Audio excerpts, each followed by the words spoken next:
live stream 344. Okay, let's cue this music off. Hopefully the audio is okay.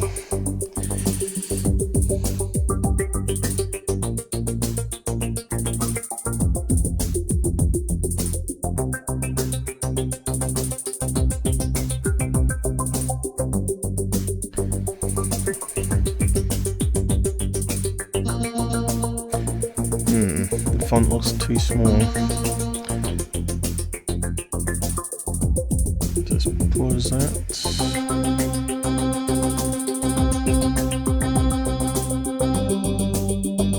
Hey Charles, how's it going?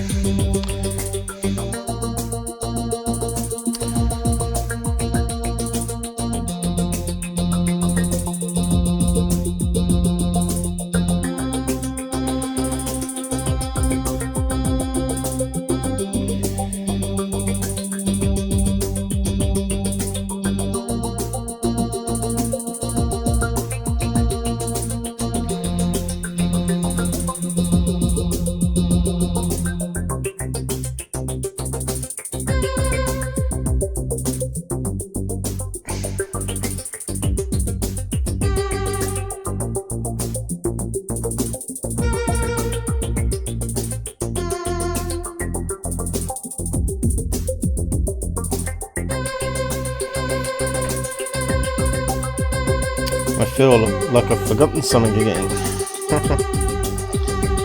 It seems to be going alright.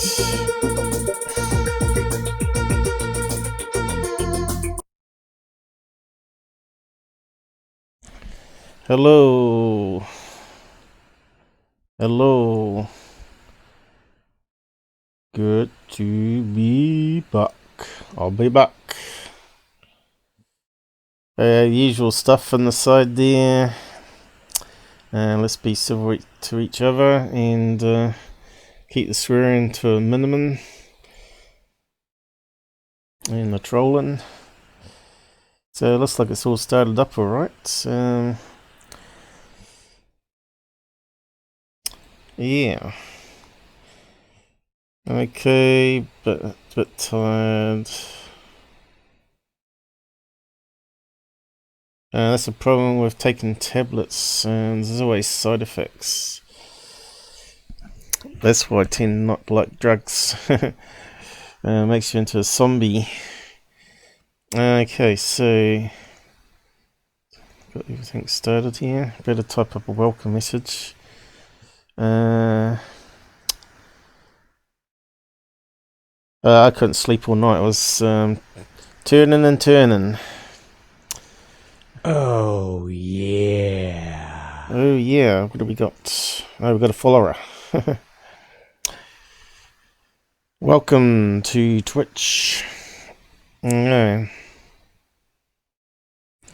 Remember, if you want to change your color on the side, do /color and then pick a color that you like, else you end up with the same color that mine is. On the OBS chat for some reason. I think it's a bug in their system. But if you set your color, it should always remember it, I think. People said yellow stands out the best. Anyway. So your first time to the channel. Stormy, was it? Stormy? Tommy T. Right, I thought it said Stormy. Yeah, so, yeah, it was 344, about to top up the welcome message. Just wait for my eyes to clear up a bit. Well, my left eye, anyway.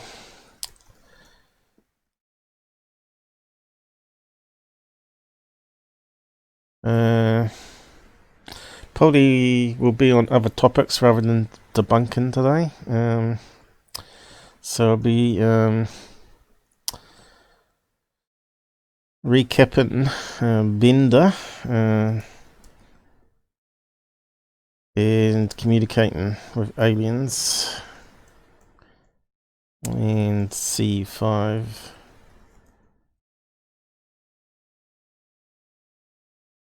and then UFO vids, just to keep it a bit more interesting. I was on the show with you last week, first time. Yeah. Okay, I didn't see your name.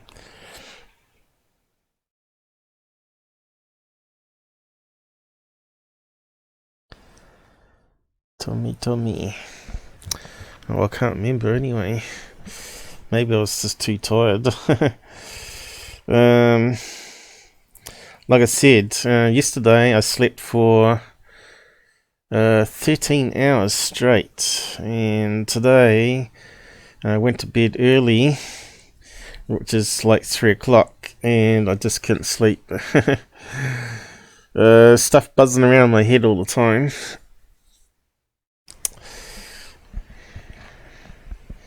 It's kind of funny though. I had the ringing in the ear again, and I said to the so-called aliens, "Not tonight. I got a show tomorrow." So yeah, they didn't show up anyway. But yeah, it's kind of funny though. How you get the ringing in one ear? It's always one ear. It's not both ears. And it's not consistently always the left ear. Sometimes it's the right ear. So yeah, I wouldn't say it's a buzzing. I'd say it's more like a tone, like a doo, and then it just goes. It's kind of strange. So you can see I got a new counters. I'm trying out a new third-party one, which tells us how many followers we got. So we need to get up to 50 before I can get up the partner stage, so I can get the actual extras for chats and stuff. Not on Twitch, you weren't. You're saying you're on Twitch, weren't you? Yeah, I know you were on YouTube with us. I mean, on stream with us, but I didn't know that you had a Twitch account. I don't remember seeing you on Twitch and on the side chat. So I'm not sure if you created that after or just now.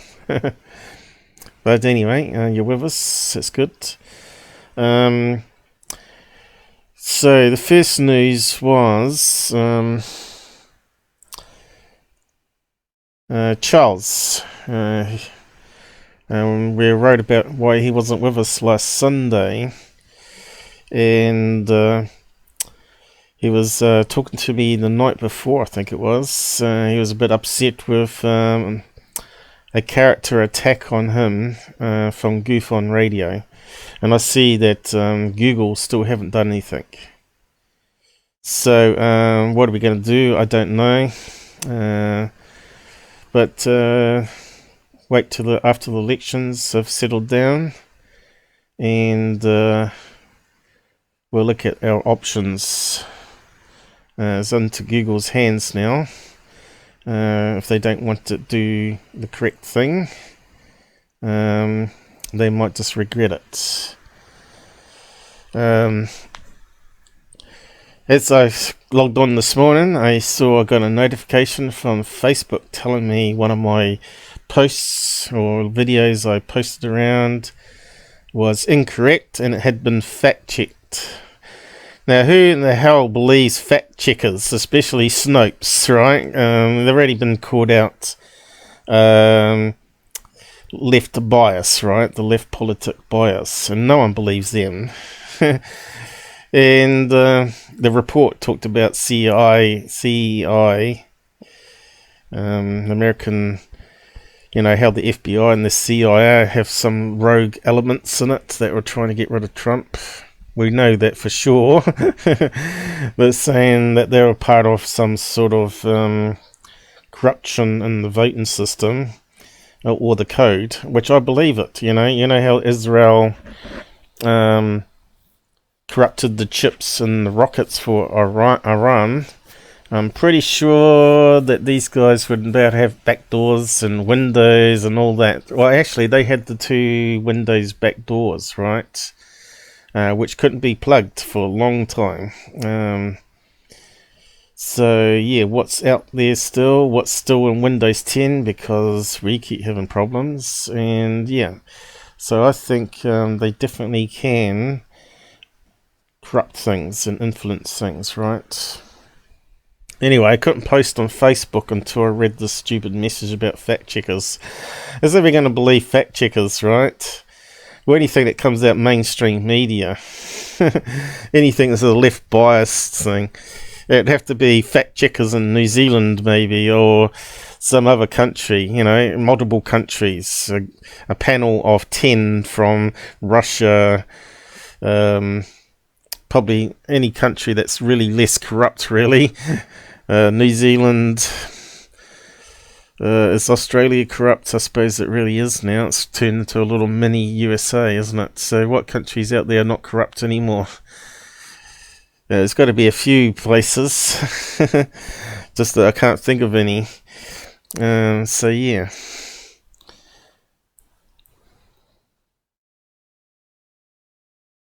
So the president. Yeah, so they're saying that's incorrect about the German servers, right? But I still think there was corruption, regardless of if this information is correct or not. Hey, they just found a key disk with 5,000 votes for Trump in GA, right? And they've already said they recounted. But, yeah, we don't want to talk politics anyway, but I'm just a bit pissed off with the censorship stuff, and they won't even deal with proper striking and censoring of people that are abusing people like Charles, trying to give him a heart attack. Which is generally what happens with UFO people. They end up with heart attacks and strange tumours, right? Cancer tumours. So maybe that's what's going to happen to me eventually, and other people. They'll be silencing this somehow. There is some truth. You know, it's not black and white. There is something in the middle there.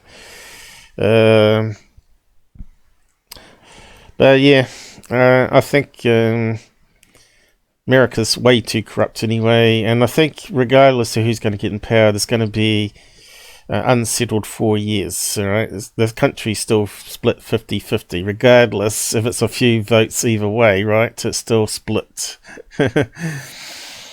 And yeah, of course it affects us because Silicon Valley part of the corruption in the system. And that's why we're not on YouTube anymore. We can't trust them. That Google don't do anything anymore. I know we've just had blatant character assassination by GUFON Radio, Rich Gordon, what's his name? Gordamo, or I can't remember what his last name is, but something like that. Attacking everybody under the sun, left, right, and centre, and Google just lets it happen because they got hands in the pocket, right? God knows how many reports I've put on his abuse, not just on me, but other people. I know other people have put reports in, and if people keep submitting reports in, that would be a good thing, because this guy needs to be taught a lesson. There's a thing that you can, debunking and critical view is not character assassinations. Doesn't mean mocking people endlessly on every live show you do. There's a, I can take a little bit of mock back, and I'll mock them back in return, but I know it's bad. I know I probably will cut that out myself and just deal with the actual topic and debunking. And I expect if Rich is listening here, or Dick, or whatever he wants to be called, Rich Dick, cease and desist, because there's going to be a shitstorm coming your way otherwise. Charles, if I got a gun, I would shoot that effing GUFON. Well, you got to be careful of hate speech there. You can't put threats out there. But really, we're really meant to be peaceful, loving people. This is how you sort of got to connect with the aliens, right? So you got to be able to learn to put that hatred aside, and else they got power over you. So you got to forgive the people to move on. But I know they're not going to cease. They're going to keep on. So yeah, Charles, you might need to get rid of that comment or change it a wee bit. But yeah, we can't. If I save the chat and post it onto YouTube, I'll get in trouble. So just try and keep it civil, even if we hate people out there. We got to be better than them. I can understand that it almost cost your life. So, we need to tell your story, don't we? Charles was showing me the comment where Richard, the GUFON, was calling him a Bigfoot and mumbling like blah, blah, blah, blah, blah, trying to suggest that no one could understand him, not knowing that he is actually a disabled person with a speech impairment, and that is called hate speech. But he should know better, because the next live stream he did, he started attacking Brandon Fugel of Skinwalker Ranch, right? The billionaire property real estate guy. And he was calling him High Fugel, as in High Hitler, which is absolutely ridiculous, and also must come under bullying and hate speech as far as I'm concerned. But I have to understand that people are going to report that one.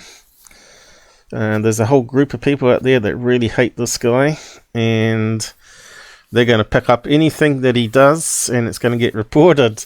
So he's going to have to change his ways, because eventually he's going to get lots of strikes. Eventually some of them are going to stick. And if Google changes their policy, so we were being called pedos by this guy in the comments. Now it turns out that Google don't give strikes for comment abuse, so they can abuse all they like in the comments and this gets deleted, but they'll just keep on posting, and there's no slap on the wrist for it. That's a policy failure as far as I'm concerned. And this is the sort of thing I'd bring up if I ever go on TV, on radio and whatnot, and say that Google is an absolutely sham and a failure to the system, and then they need to buck up their ideas and not trying to protect channels fighting each other, because this is not a channel versus channel situation. This is one guy that's attacking everybody out there. So after the Brandon Fugel live, he goes into another live, and then he goes on and hassles that girl out of Las Vegas, which we've debunked as well, who has like a security camera and sees bugs as UFOs and all that sort of stuff. And we tried to educate her and tell her what she's seeing, airplanes and bugs and stuff. But he just attacks her, he started calling her fat on air. Now that again is hate speech. He's attacking a minor group, what they call minors. You got gay people, you got skinny people, you got fat people. What else? What they call hate speech, where you target individual or disabled people as well.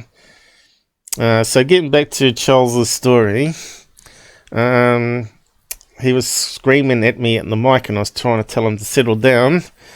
Let's just go through our legal procedures to deal with this guy. And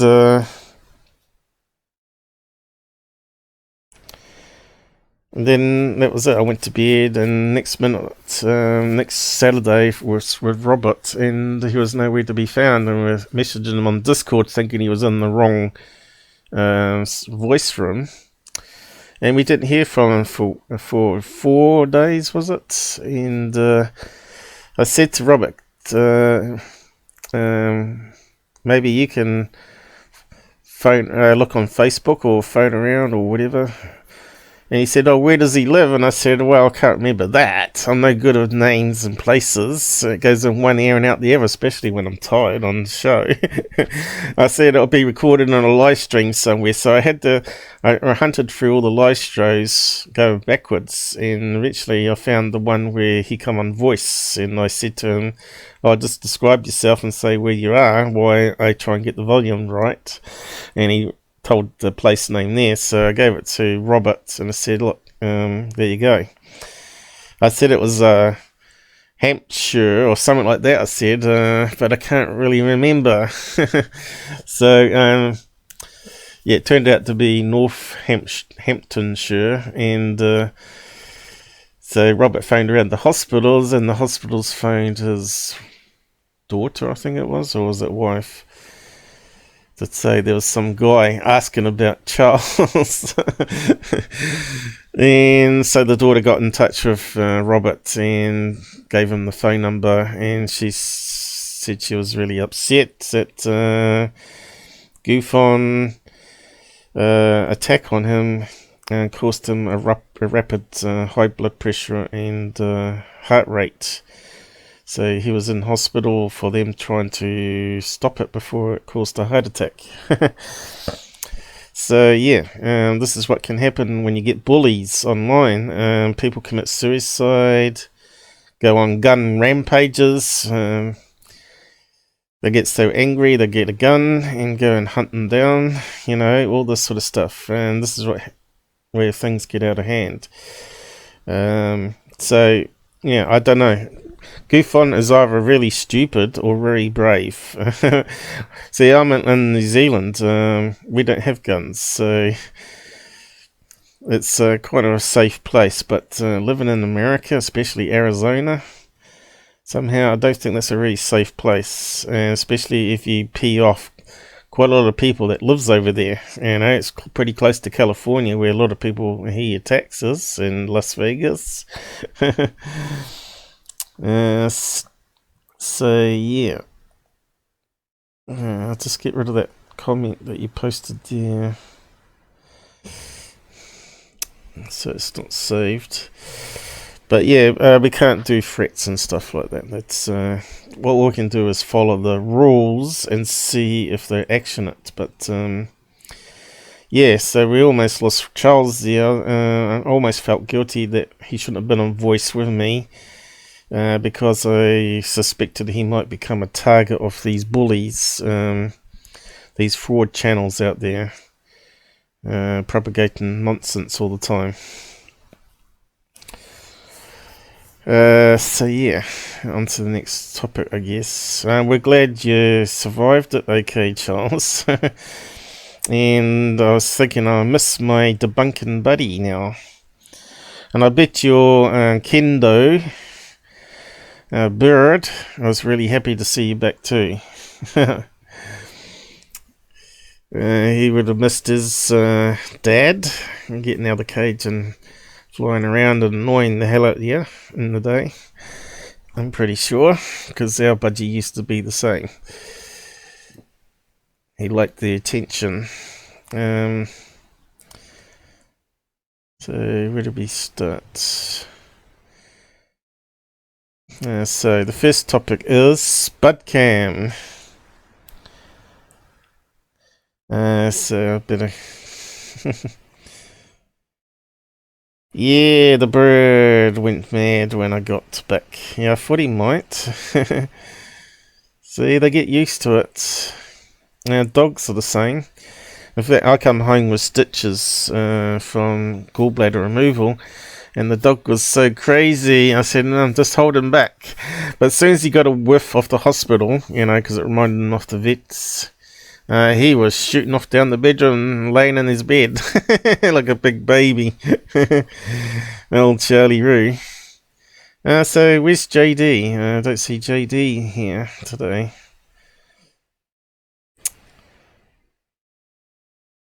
Area 51, how's it going? COVID, lots of suicides, is there? Unfortunately, the people that are killing themselves are the ones that we want to get rid out the world, right? Prison calls, lots of death, corrects. I say America's just gone crazy. It's only just the beginning, I think. The next 4 years is going to be interesting. So, yeah. If you haven't heard, we've got Bruce Maccabee on tomorrow, hopefully. Hopefully all the audio goes good. Hopefully the audio is working good now. I haven't checked it, but you guys would have said something. It's been a bit crazy with some robotic effects, they said yesterday, so yeah. So last night before bed, JD was uploading some snaps that he did travelling down to Christchurch here from North Island, and he had a particular picture of out of focus thing. And Plex asked him what it is, and I said, yeah, JD's learnt the art from UFO channels how to do Spud Cam. And Plex asked, what does Spud Cam or Spud Camera mean? So I explained it to him. I said, how you about to sell that picture of the out of focus lighthouse to, well, not sell, or give it to third phase of the moon. In fact, I'm surprised that none of these guys have tried to set them up by now, just to see how stupid they are. That would actually be a good experiment, someone out there, take out of focus fly on a window or something. So it's hovering outside your house, make a big story, but put little correct spelling mistakes and things, and wrong locations or something like that. See if they pick it up on it, because I don't think they're that bright, right? And they'll put anything up. Say, oh, we got this report in on Facebook. I'm pretty sure a few people out there have already done that already and just giggling their asses off. Especially those kite ones, right? And what was the other ones we looked at recently? The blimp. Yeah, speaking of blimp, before we carry on there, Scott Brando got it totally wrong, as far as I'm concerned. Scott Brando. Let's see if I can find it. But he said that blimp in UK was something to do with the sun setting due to the angle and stuff. Let's see.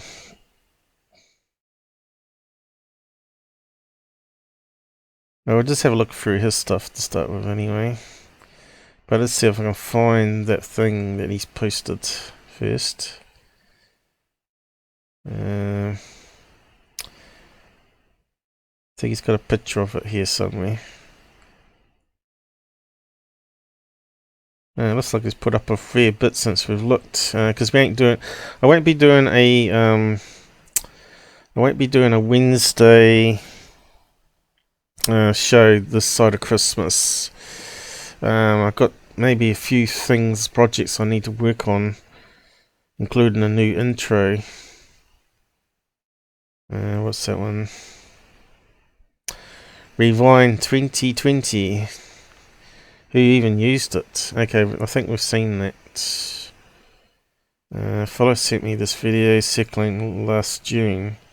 Of course it's a fake. Right, the latter ones. Didn't Captain Delusion do that as well? Stock image. Let's have a quick look at that one. Reflection. Alien.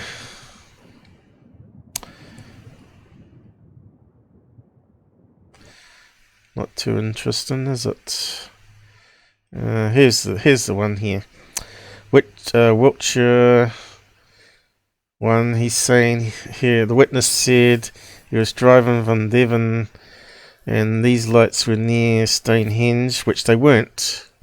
If you have a look at where he was driving, where we estimated where the turn-in was, Stonehenge was behind him by that stage, and the airship was closer to Mere, was it, Charles? We looked on the map. The Stonehenge was like over here. The road was going squiggly around here and going to Mere, and he was at least halfway down that road. So I think he's got the location wrong here. Checking the steering in that direction at the time, there was a moonrise, not a sun. No way is that a moon, right? Unless it's been squashed. Anyway, it doesn't even look like a moon. And you can see it travels as well, moves over time, which a moon doesn't. There's no way that's a moon. Even if it was through a cloud layer or something like that.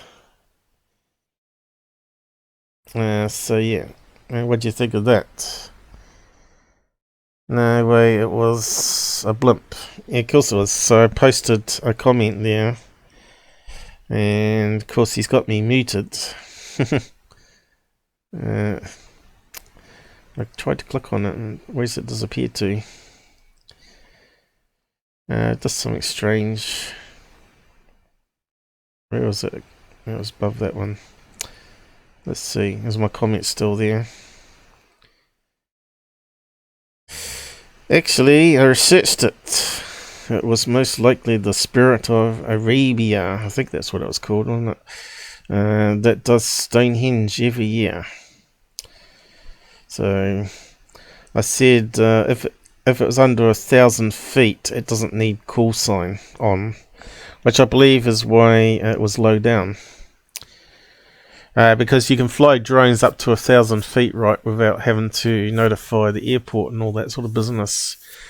It's classed as free space, I suppose, free airspace. And you can see no one liked it and no one replied to it. And it makes you wonder if they even can read it, right?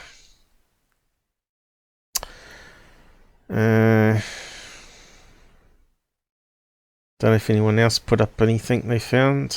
Don't look like it, does it?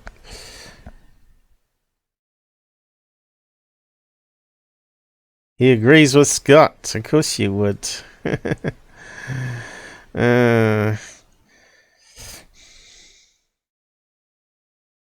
landscape, I'm sure it's a battle star.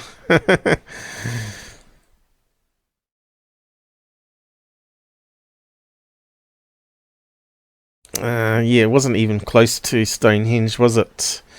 It's in the right area, but we're not going to go over it again. I think maybe Scott Brando was wishful thinking there.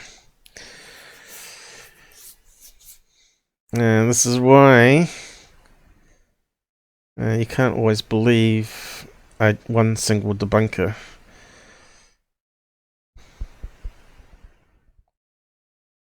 So did we look at that one? Brazil. What's he talking about there, though?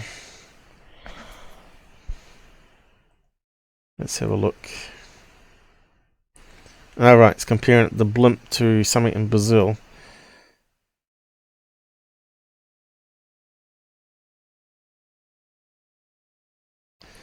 Let's see if it's even remotely close, right?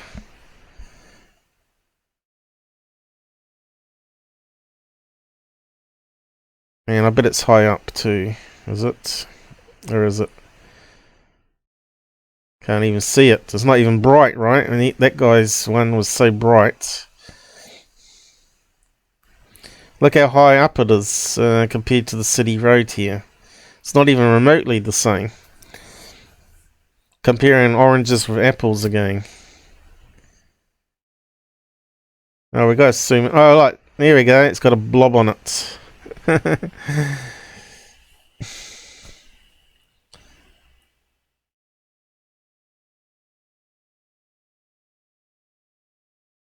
Yeah, nice and round.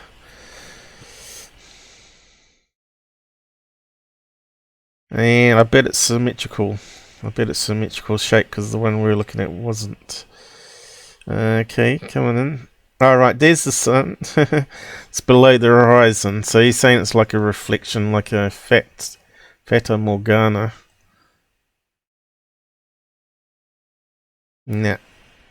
In fact, it's got an orange colour, hasn't it? Let's see, go back to this one here. They said there was writing on the side, which, again, they discounted the eyewitness accounts. You can't discount what the eyewitness was saying, that they can see writing on the side. Here we go, you can see there was more of a bright white colour, not an orange colour like you get with the sun reflecting off the moon, right? I don't believe it's what I don't think his solution's correct here. Here we saw it was like a bright orange.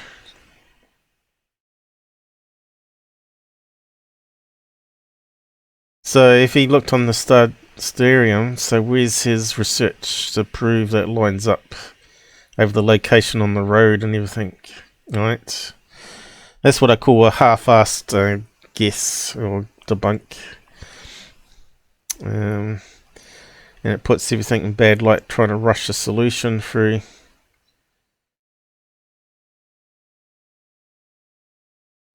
Yeah, we saw the sun was coming up on the horizon.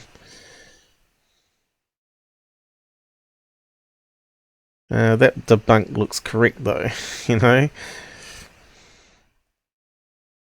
Where's the picture of it again?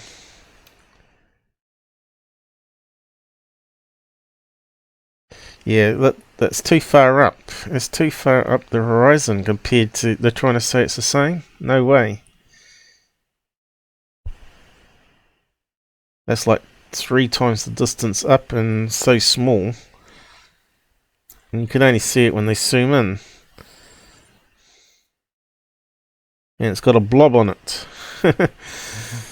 Doesn't even look like a blimp shape. Nah. Yeah, wishful thinking. I bet the people wouldn't agree with that one.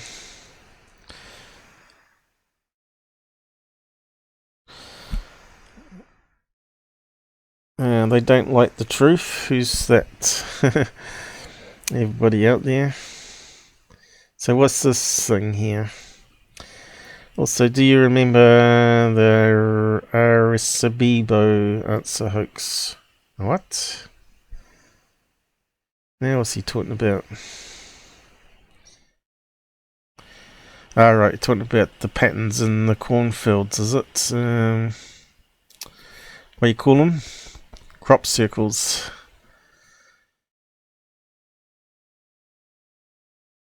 Oh yeah, there you go.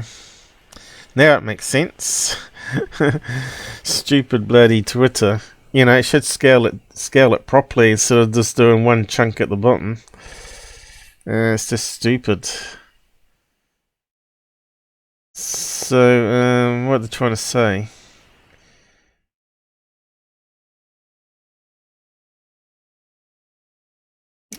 Yeah, I don't believe in crop circles. I think they're man-made, all of them.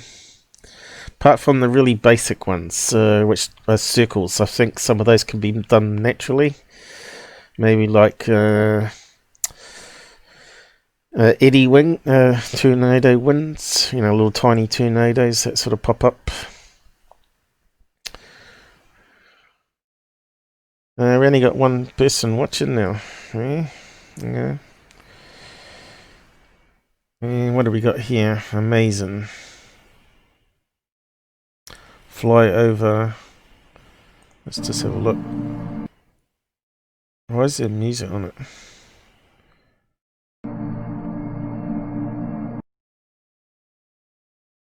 So, International Space Station flying over on a smartphone. So, how many times have we seen that? And had to debunk a few of them too. And is it under 3 minutes? Way under.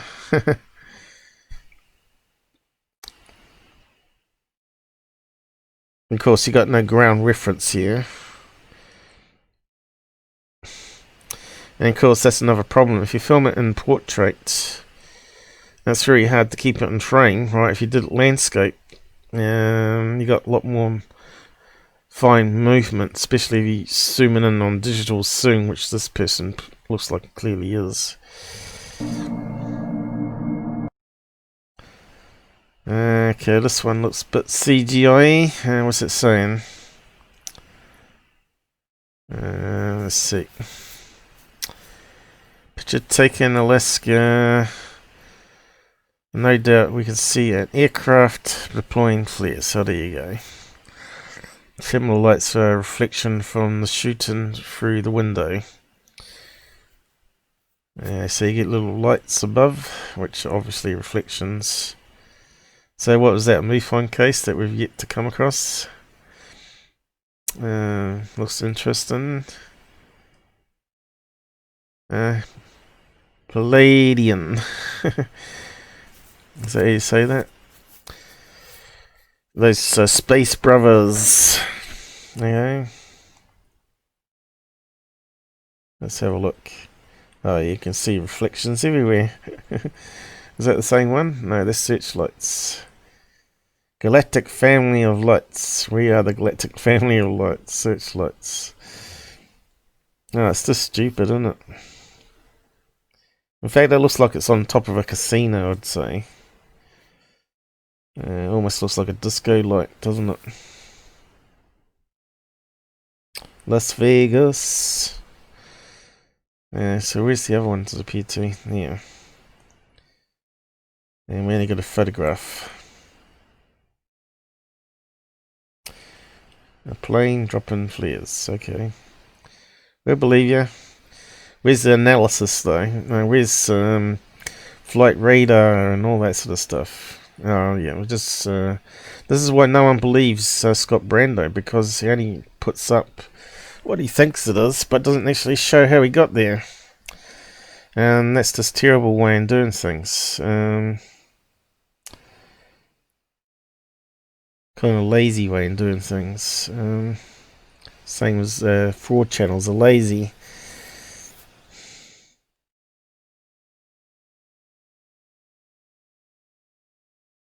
Stealing this video, hiding the original source. UFO seekers.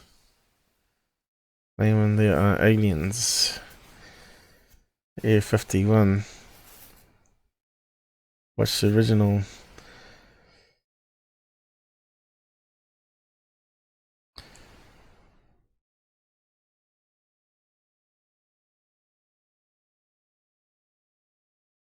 Well, UFO seekers are no better than the fraud channels because he sent stuff to Tyler to try and build his channel up.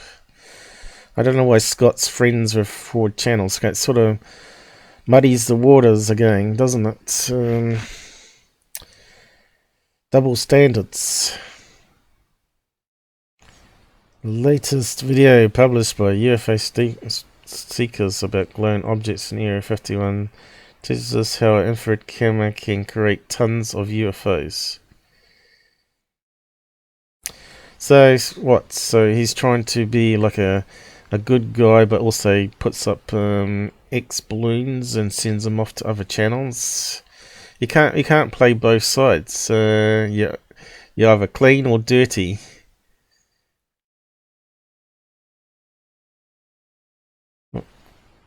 So what's that meant to tell us?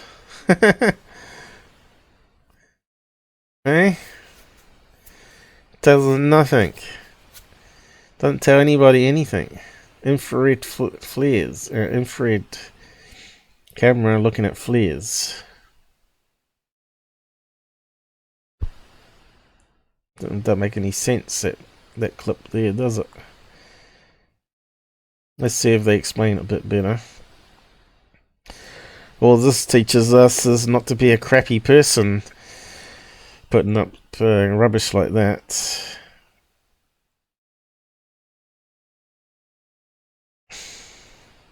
Still rubbish. Closer look. I can do a closer look. I got a zoom feature. What a waste of time that is, Scott. Do it better. You're just making a joke of debunkers.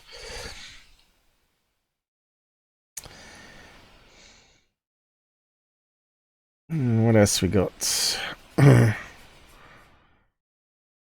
Fleet of UFOs.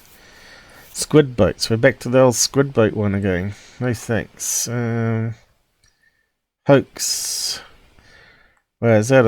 What, South America? It's bound to be, isn't it? Mexican hoax promoter. There you go. Jaime Musan. So what is that one? Doesn't play or anything. All these white dots are meant to be something. Anyway, moving on.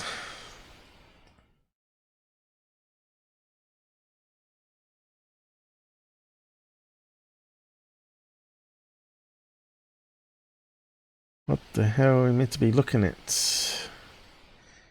I have to read the caption. NASA. Is that the squid boats again? He keeps repeating things here, doesn't he? Those are city lights. Alright. Nothing to do with censorship. Anyway, that's our Scots for the week. Not much there, was there? Anyway, yeah, Spud Cam. So apparently, the term Spud Cam come about that you can actually make a camera out of spud, right? You've heard about pinhole cameras, so I'll just pinhole camera. Now we've talked about the F number, F over 4.5 or F over 22 or whatever. Pinhole, which is the size of the hole. Pinhole camera. Because these go back to the early cameras of the day, right? Back into 1900. Let's see if we've got a picture of one.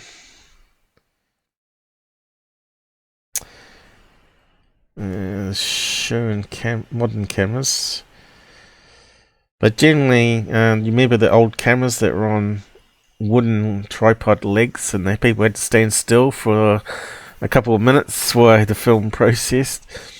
Basically, it was a box with a hole, and they just got a slide at the back here where the light falls on it, and they open up the pinhole.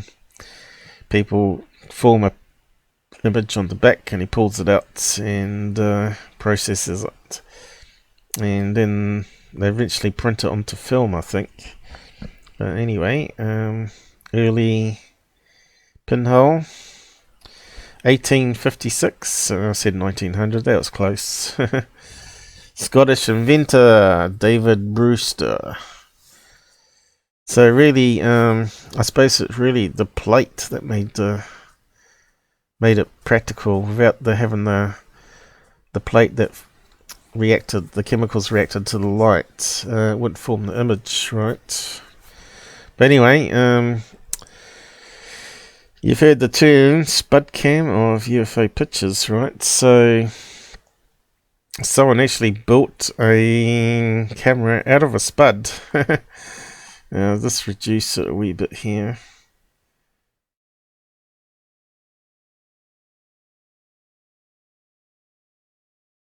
And looks like he made it out of a baked bean tin as well. Stay brave, whatever that means. So, yeah. Looks like he bends the flap up and down, is it? And there's the spud. And then he's just put a normal film behind. Obviously, it's got to block out the light enough. And there are many great things you can make it of a humble potato. You've got hash brown chips. Amateur camera maker Colin Lowe from Albany in Western Australia was given the seemingly impossible task by a relative, and being the absolute legend that he is, he only bloomin' went and did it. So, Facebook post removed. Censored! Talking about censorship again. Collins called it the Spud Cam. True Peter Blue style, whatever that means. You need an old tin can, a fridge magnet, two 35mm film canisters, electrical tape, and I suppose that's duct tape, elastic bands, and glue. Sounds like something I'd build. And there you go, tripods there. But apparently it got better pictures out of that than smartphones. So, yeah, so why is all the images censored though? As Facebook censored me. I won't be surprised. Let's see. I'll just reload that page.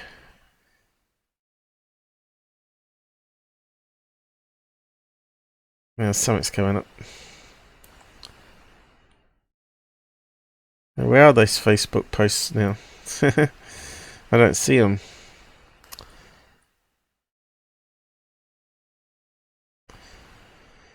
We are Facebook. Listen, obey. Anyway, I thought I'd just bring that up. People might be interested. Wasn't really much said about it, was there? Pinhole size 300 microns.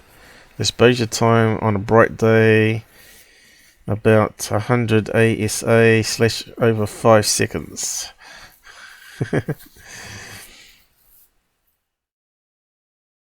However, we all know the most important piece of info is the story.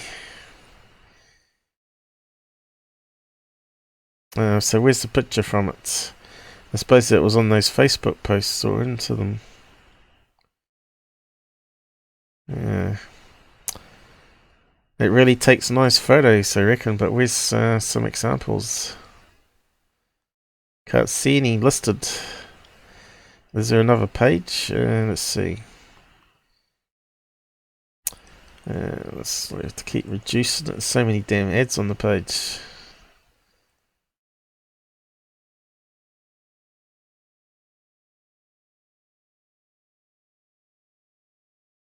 Can't see any pictures. Kind of strange. But anyway, I'll post it down the side. Spud Cam. You might better find another article on a better site than UK trash. So when you think about it, it's really easy to punch a hole through a spud. Then you could probably build it in the kitchen. Basically, that's what he's done there. Duct tape. Put a hole through a potato.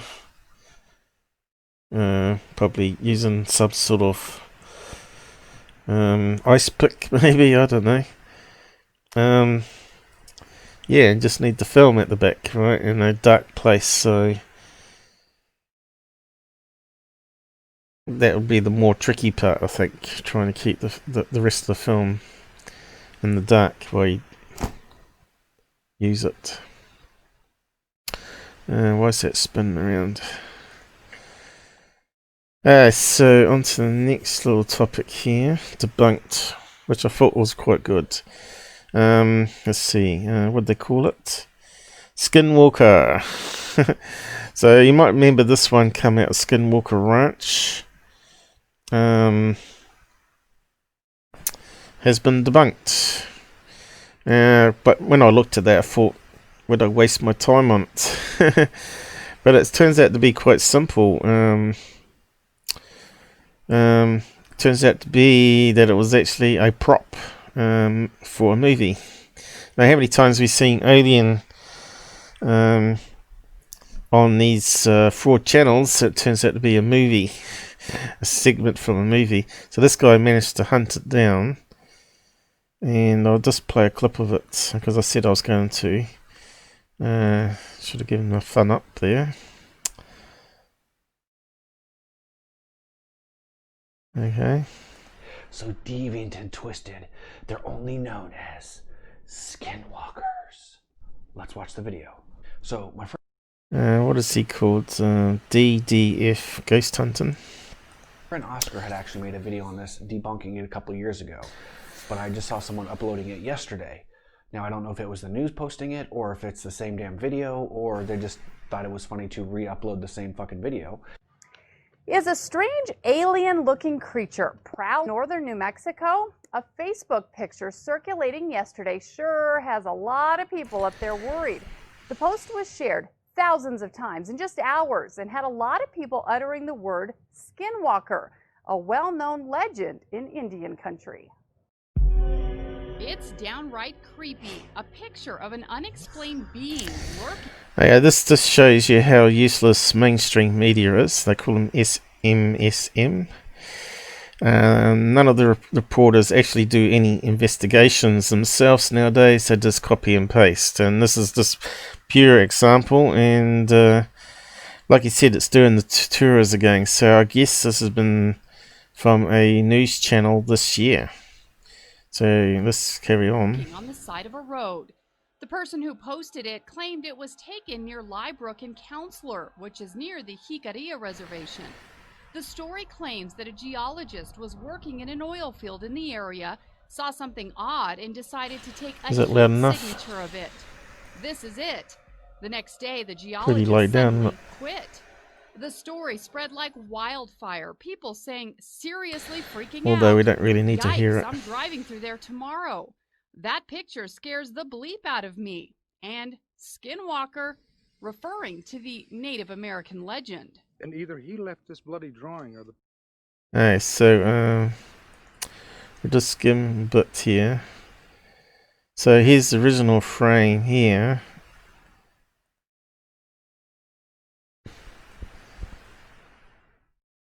And of course there's a lot of stories with Skinwalker Ranch.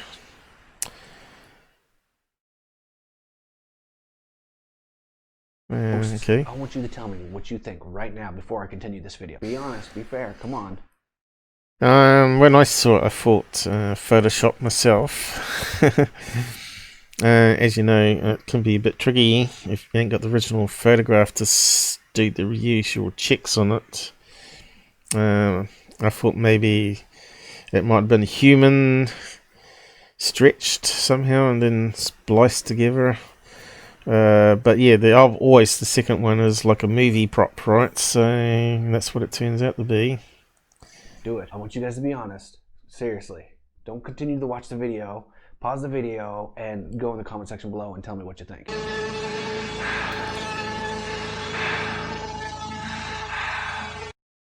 Okay. There we go. This is the movie coming up. There you go. There's the movie prop. Hopefully it's fair use. We have to go through all that crap again. And here comes the car down the road. Eventually it's going to show us the angle that we're after. Here he comes, the angle. The correct angle to debunk this stupidness. Coming up, it's going to be really quick. Here it comes. There it goes! It's only a few seconds, unless you knew that movie was about. What one did he say it was?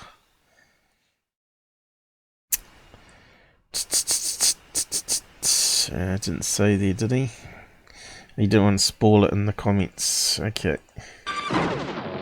Lights out, phones off. It's time to watch a movie called X-Trio? X-Trio? I don't know. It's from the 1980s. Now let's see if the clips 1980s, right? match with this Skinwalker. I know Seem to be out of edit here. I thought this would have been before the clip itself, right? So yeah, I don't know if he messed up there or not. But anyway, I'll post a link to it if you want to go and watch it again and give him a plug. DDF. Was it DDF or was it DFF? DDF Ghost Hunting.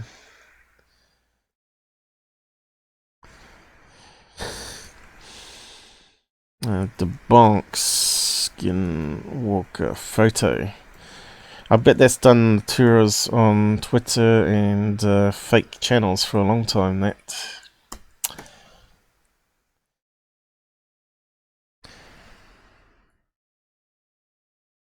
I'm not sure what other stuff he does. He probably debunks stuff as well as does ghost hunting. What have we got here?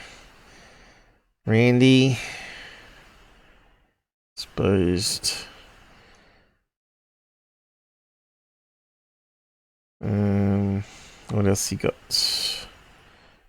Man gets lost in the catacombs. It's probably got that hotel one here too, is it? That GUFON said was real. Debunked. So it looks like he may do some real stuff as well as debunking, which kind of makes them a bit more legit, doesn't it, when they do that. So yeah, so this exposed real footage of Area 51. Oh, we got to look at that one then while we're here. What's going on, guys? It's Morton here, and I'm here to bring you another debunking video.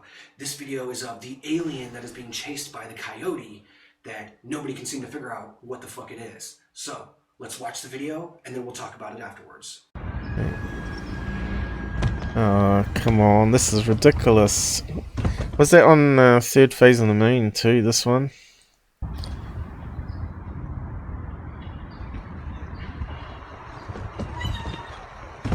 So when scouring for this Sound like a person going wee wee wee wee behind the rubbish bins. the videos that I found of it are such a low quality. It's 320p, but that's usually how these paranormal alien type videos Spud Cam. But that's beside the point.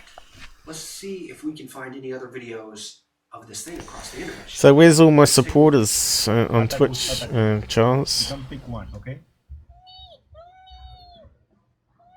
After watching this video, I know some of you guys are still going, well, now what the hell is that thing? Well, I'm going to tell you what the hell that thing is.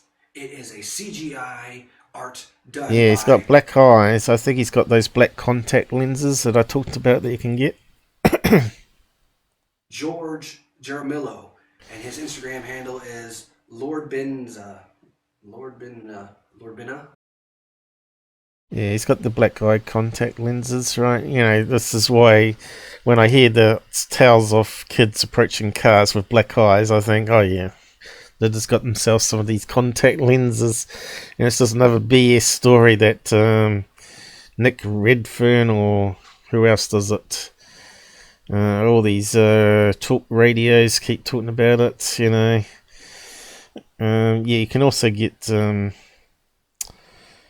tattooed eyes black, so yeah, the whites of the eye are black, which is a bit more serious, I think, than just putting contacts in. I don't know. Anyway, this guy creates very dark, morbid art. Personally, I love it so much, and so I follow the guy. I had never heard of him before this video, but this is awesome.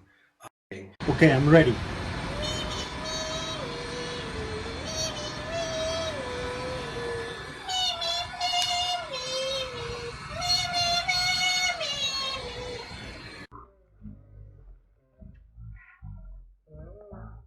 Looks like Which yep, kind of actually reminds me of the the old early days of plasticine, taken frame by frame, right, and just moving it. Susan is here. How come it only says one viewer? It makes no sense. Oh, have you only just got here? Anyway, you can see it's the art art. So that's what happens. People pick up stuff and then say it's a real thing. Area 51 creature. Yeah, you can see it was Play-Doh. So, what else is he exposed here? Since we're looking at his channel, Debunked. So where's these frauds exposed? Here we go. This woman, psychic, exposed.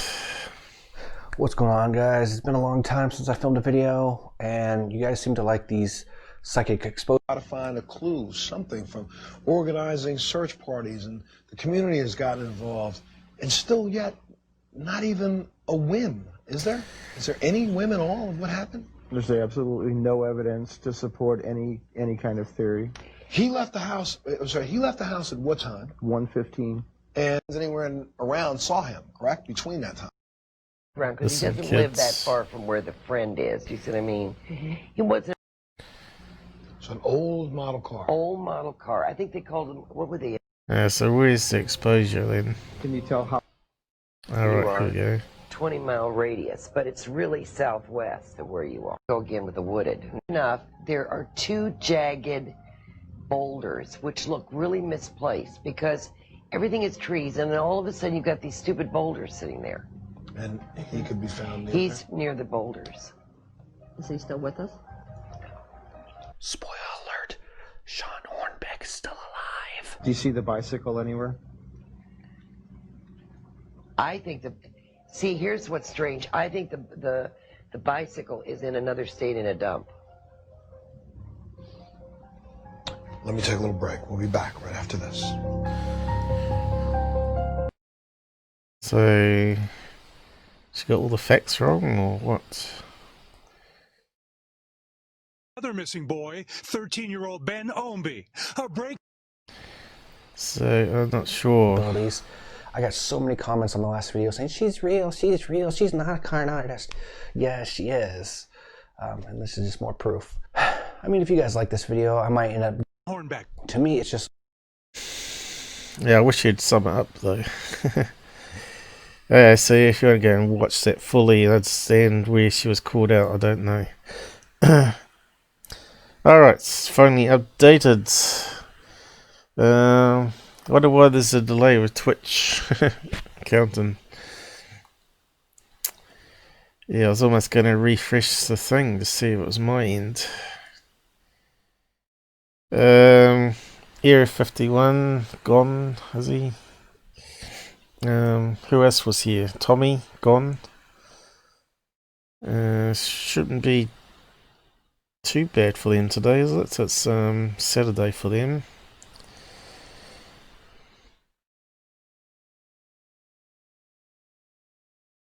They caught a lot of the fakers out, testing these people, saying they were dead and they weren't. They eventually found them alive, you reckon? Okay, so yeah, this is on to Bender again. Yeah, I wanted to look over some New Zealand ones. That one there, but we'll come to that. And we've got third face nonsense again. So yeah, honest UFO channels don't promote this guy.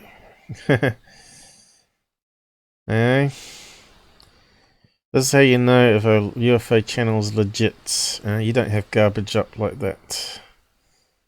Or Greer. But we'll get to that.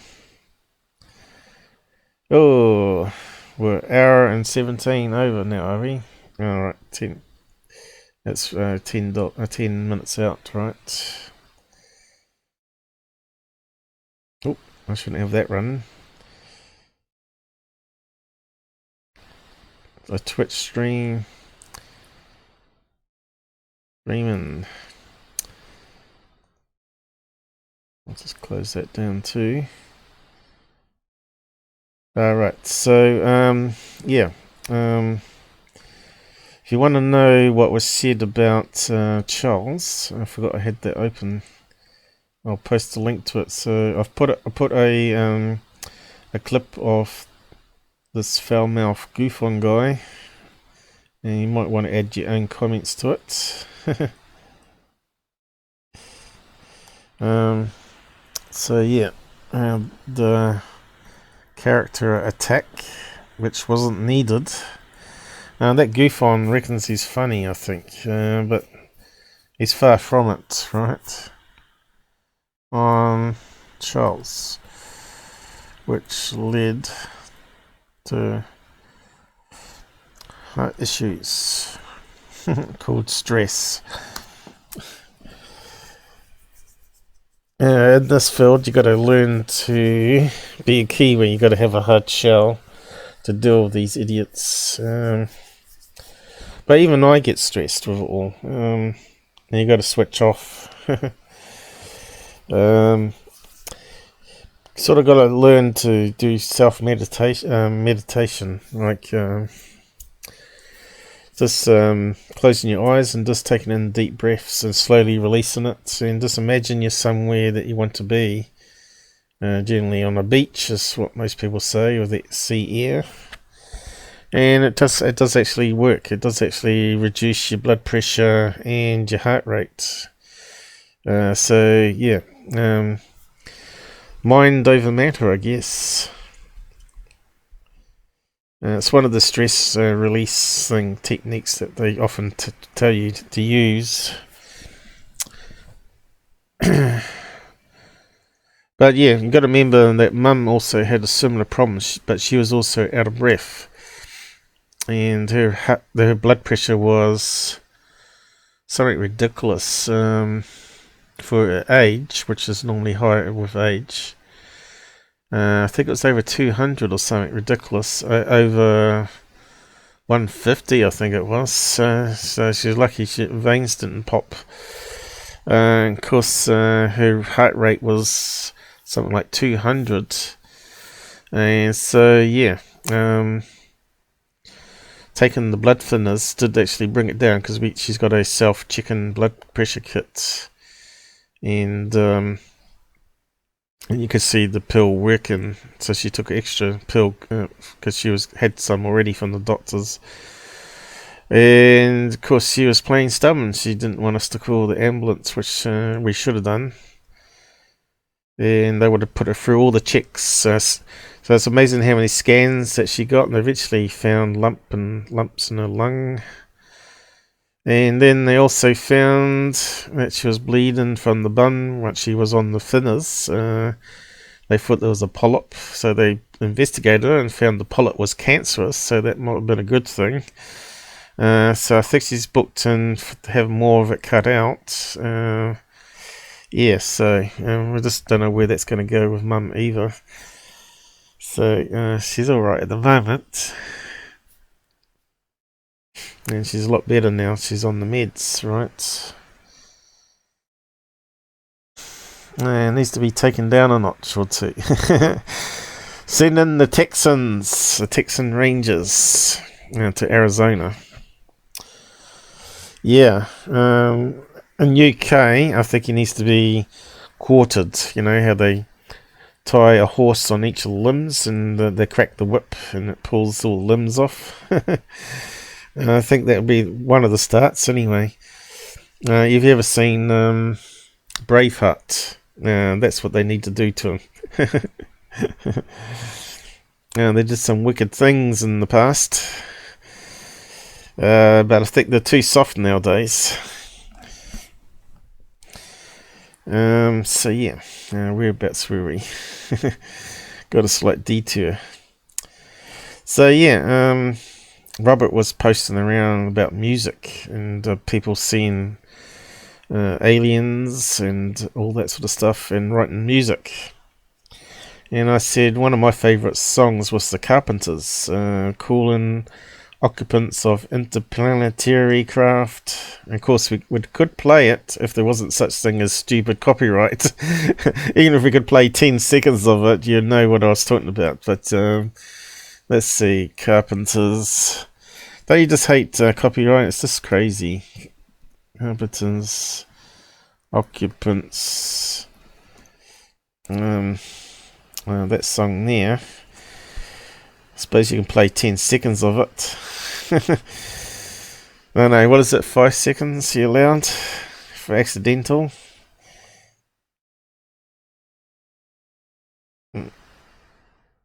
So I risk it.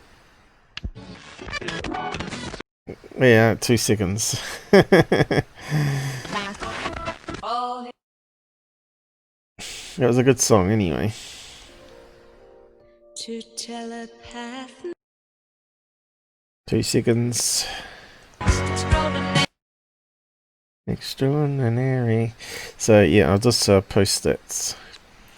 So I'm getting a bit daring now, aren't I? Apparently, the music companies patrol Twitch like crazy MFers that they are, and trying to put copyright strikes even on minimum usage, right? Even though it's great advertising. So if I played this song, right, people would go out there and probably start listening to it, because ever since I've listened to this song, it's been in my head. It's probably why I can't sleep, because this song's in my head.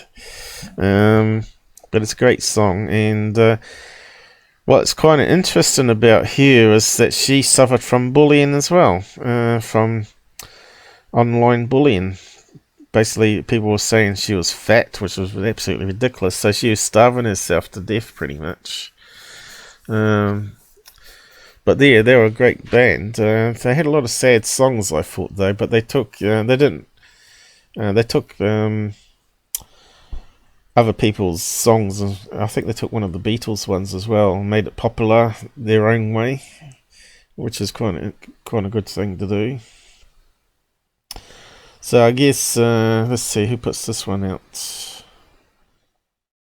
The 1970s channel. So maybe they'll allow this song on YouTube, where they get some money from it. But yeah, if they want to take over the ad money on this live stream, I don't care. I only make $1 a day from all my videos, right, out there. It turns out to be $1 a day, so it's a lot more than I used to get. It used to be like 10 cents, didn't it? So I've started putting like ads every 30 minutes or so, 1 hour, because our live streams are quite long, and it sort of makes a difference, right? Anyway, $30 a month is $30 a month, right? Because we ain't going to live on donations. We got some regular memberships at the moment, though, which is good, which is helping. So yeah, this story is quite interesting. So just break it down, and then it gets into where CE5 business come from.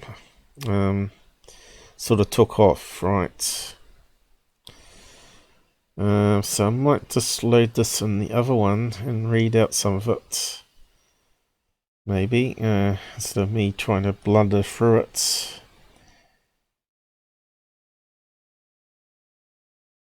Was that one of your groups that you'd listen to, Charles? Carpenters? Or was that too poppy? I know you don't like poppy stuff too much. Alright, so I got stuff set up for Bruce here for tomorrow. Just a wee bit overboard. But, yeah, I'll just paste this one at the end if I can.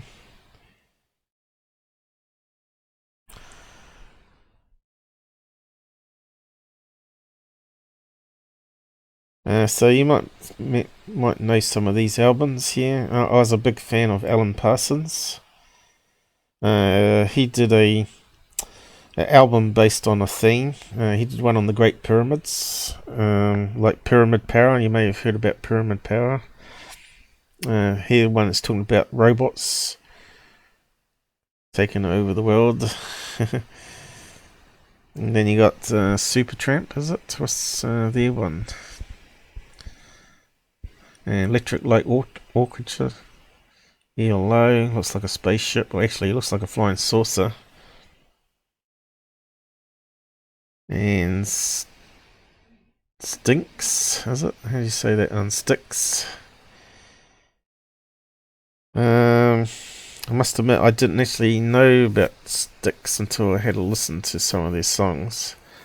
There's one that sort of went past my New Zealand, I guess. Oh yeah, so let's start from here. Read it out. This is quite an interesting story. I'll post a link to it eventually though. How can I get it to read from there? For me, the surprise pop prog release of that year was by a band that many would consider as far from prog as it gets. One of the most popular bands of the 70s, the Bros. So what's prog mean, guys? Progressive, I guess. Brosis combo known as the Carpenters. I'll just keep Carpenters. After releasing a series of mega hits in the early 70s, starting in 1970 with Burt Bacharach's They Long to Be, Close to You, Through Goodbye to Love, Top of the World, and their last great song of the period, Neil Sedaka's Solitaire in 1975, the duo was in decline. Other fashionable music styles like punk and disco took over, and the two siblings' health issues did not help. By 1977 they were still popular, but their songs did not chart as well as they used to. The Carpenters had a knack for recognizing good songs that they could cover and make their own. Their first single in 1969 was a lukewarm cover of the Beatles' Ticket to Ride, but they got better a year later after they heard a TV commercial for a California bank portraying a newlywed couple embarking on life together. The song in the background of the commercial caught Richard Carpenter's ear, and the #1 hit song We've Only Just Begun was born. Countless of couples used it as their wedding song since then. A few years later they took a song from the Sesame Street show and made another huge hit. That was Sing, covered earlier by Barbra Streisand, but everyone knows it as a Carpenters song. In 1973 they covered Leon Russell's This Masquerade, and their crown achievement, in the early 70s, was another Leon Russell song, one he wrote with Bonnie Bramlett in 1969, and was performed by Rita Coolidge during the Mad Dogs and Englishman tour. I'll just scroll down a wee bit. The only Sesame Street one I know is do do do do do. Sing. Probably have to play that and refresh my memory. I didn't know it was a Sesame Street song. If it's got lyrics. Yeah. But yeah, you can see it gets it more interesting as we go on. Tour. The song is Superstar, the tale of a groupie abandoned by a rock star. Bette Midler gave the song a great emotional interpretation in her The Divine Miss M album in 1972, but for me the best cover of the song is by the Carpenters.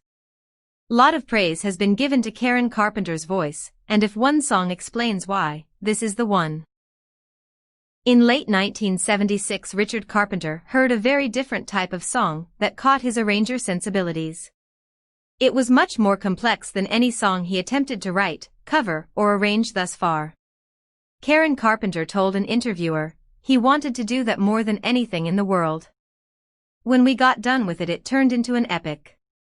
We figured out we spent more time on it than we did our third album. That was a job. It was a masterpiece when Richard got done with it. The song was calling occupants of interplanetary craft, originally appearing on Clawta's debut album 347 EST. Alright, so this version is so-called the original version, right? And it's well worth having a listen to it.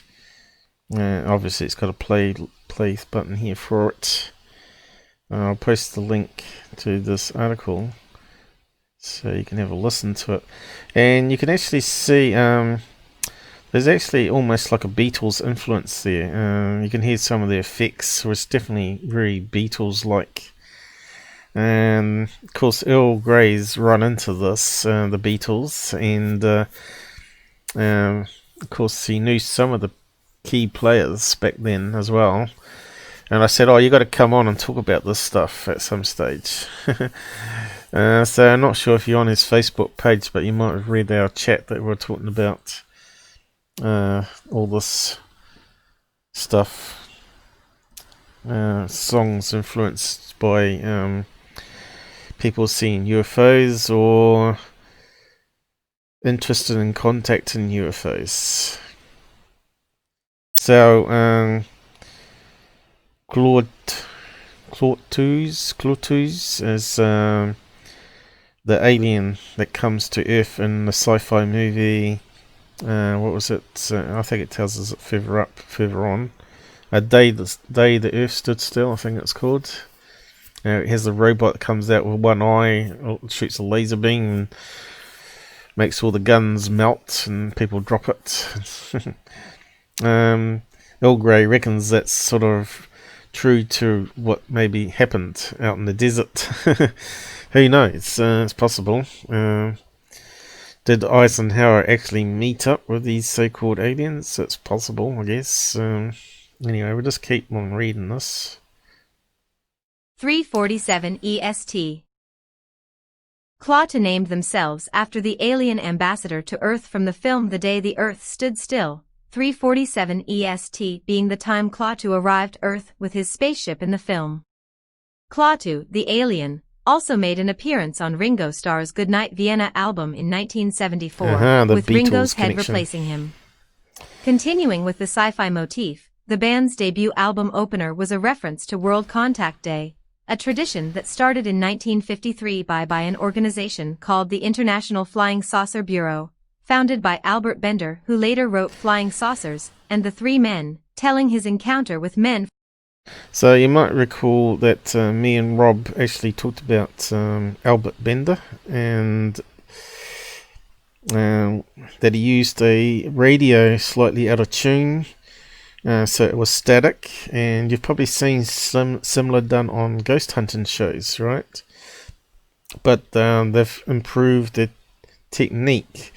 Now they go through multiple bands and hopefully pick up a voice that goes across all bands, right? Or a bunch of bands, which proves it's not coming from one particular radio station. So, yeah. If you don't get any radio signals deep underground, right, and you suddenly get a voice on it, sort of eliminates it being from contamination from a radio transmitter, unless they're faking it, of course. But yeah, this Bender guy was the one to invent the ghost voice box, right? And really, that's like C5 contact. So he actually got messages through the radio, but obviously there's only one direction. But I'll talk a bit more about that. How this actually could be a good idea to try and test, especially in areas where there's abductions happening, or like UFO abduction accounts occurring in California or whatever, is to build some sort of similar device. And I'll just talk about that after. Right. I've been given a bacon sandwich with an egg. Men from a different planet. The organization's belief was that if all members of the organization focus on reading the same text at the same time, they will send a telepathic message through space to other life forms.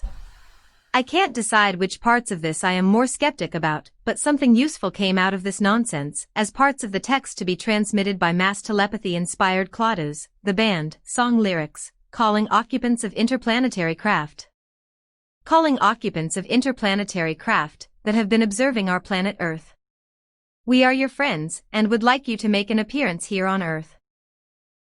While Clawto was not exactly a prog band, that song definitely has many of the genres. Okay, so there's the album cover. You can see it's from the movie. Probably jogs your memory now, but he's replaced the head, like they said. And here's a book, which might be a good one to actually hunt down in PDF. Although I just can't read books because of my eyes. It'd be good to hear the story, I guess. UFO investigators' terrifying experiences with visitors from outer space. So did it really happen or not? Or was he actually in contact with paranormal? We often talked about paranormal and alien visitation coming from the same space that they come from, multiverse. Many of the genre's staple characteristics. Over 8 minutes long, it has interesting shifts in song parts and moods, instrumental passages, extensive use of mellotron, and of course that sci-fi theme. The song was written by drummer Terry Draper and keyboard player John Wltshire, and both of them make great contributions to the song's arrangement. The trumpets you hear in the song were created using a Moog Sonic V, which was designed by an ex-Moog employee for the Moosonics brand and later morphed into Moog Sonic 6, a portable briefcase-style synth. Terry Draper was heavily influenced by Ringo Starr, and also by King Crimson's first drummer Michael Giles. If you listen carefully to the fills that Draper plays towards the end of the song, they are very similar to those Giles plays on the chord of the Crimson King. When the Carpenters decided... I just love these old synthesizers. Great, isn't it? My mate had something similar. They're just like a switchboard, and you just plug cables in to change and the various sine waves and stuff.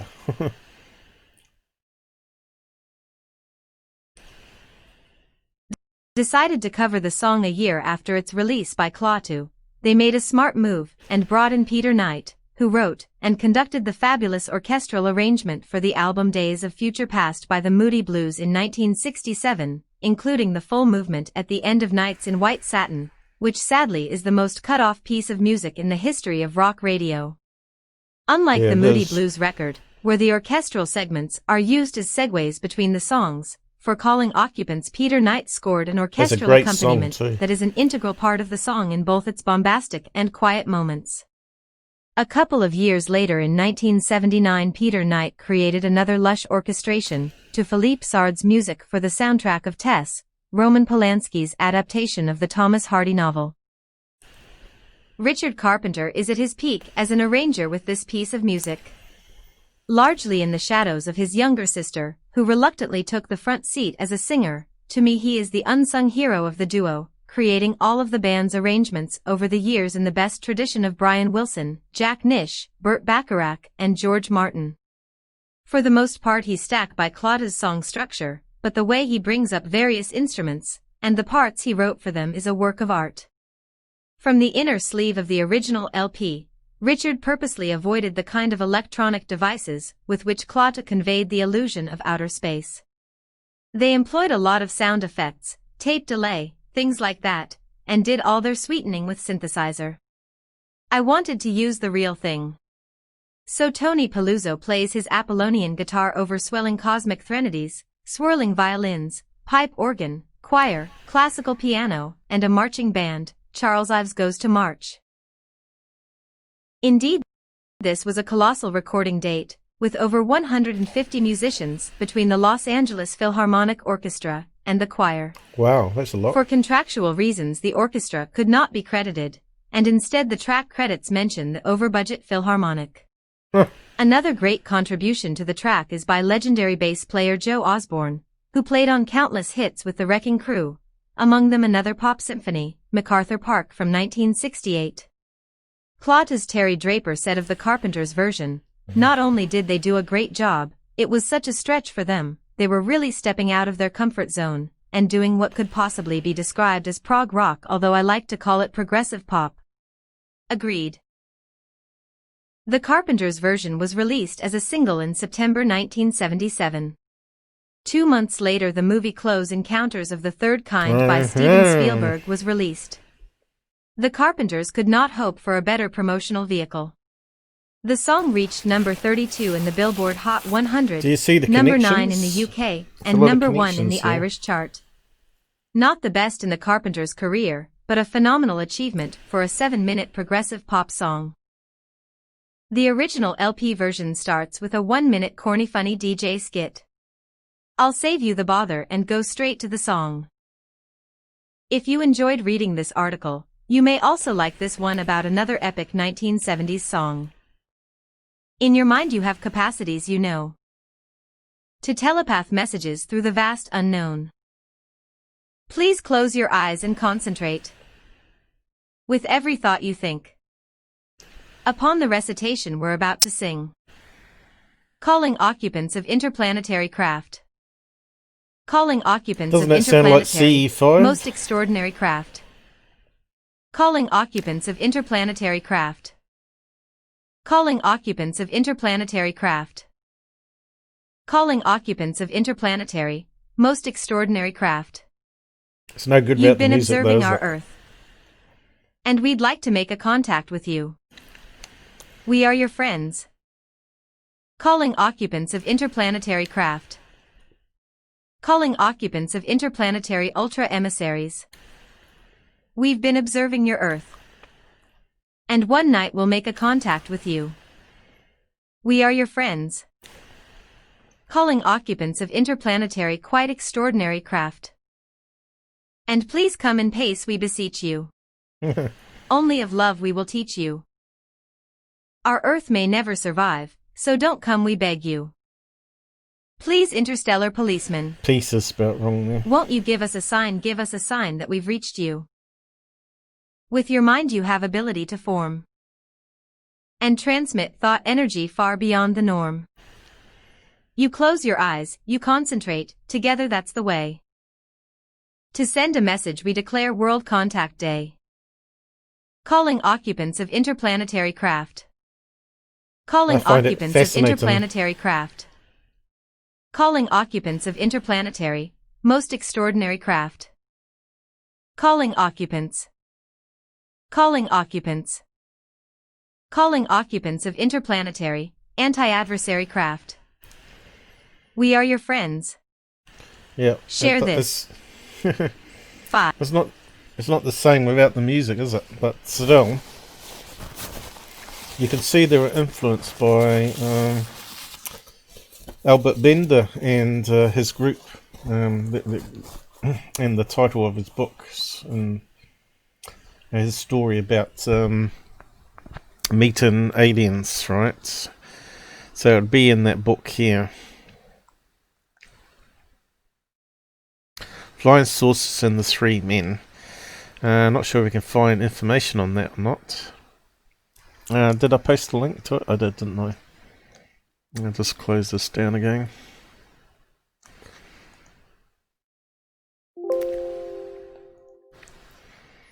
But we did actually cover it. and that's when we found out about the Carpenters song being linked to Bender. Not even Robert knew, right? Yeah, let's have a look. Bender. It's amazing the synchronicities in life and how these things seem to fit together. Now, CE5's been around longer than Dr. Greer, and that just proves it. And of course, there's that psychic that the Nazis used, right? That could talk to so-called aliens.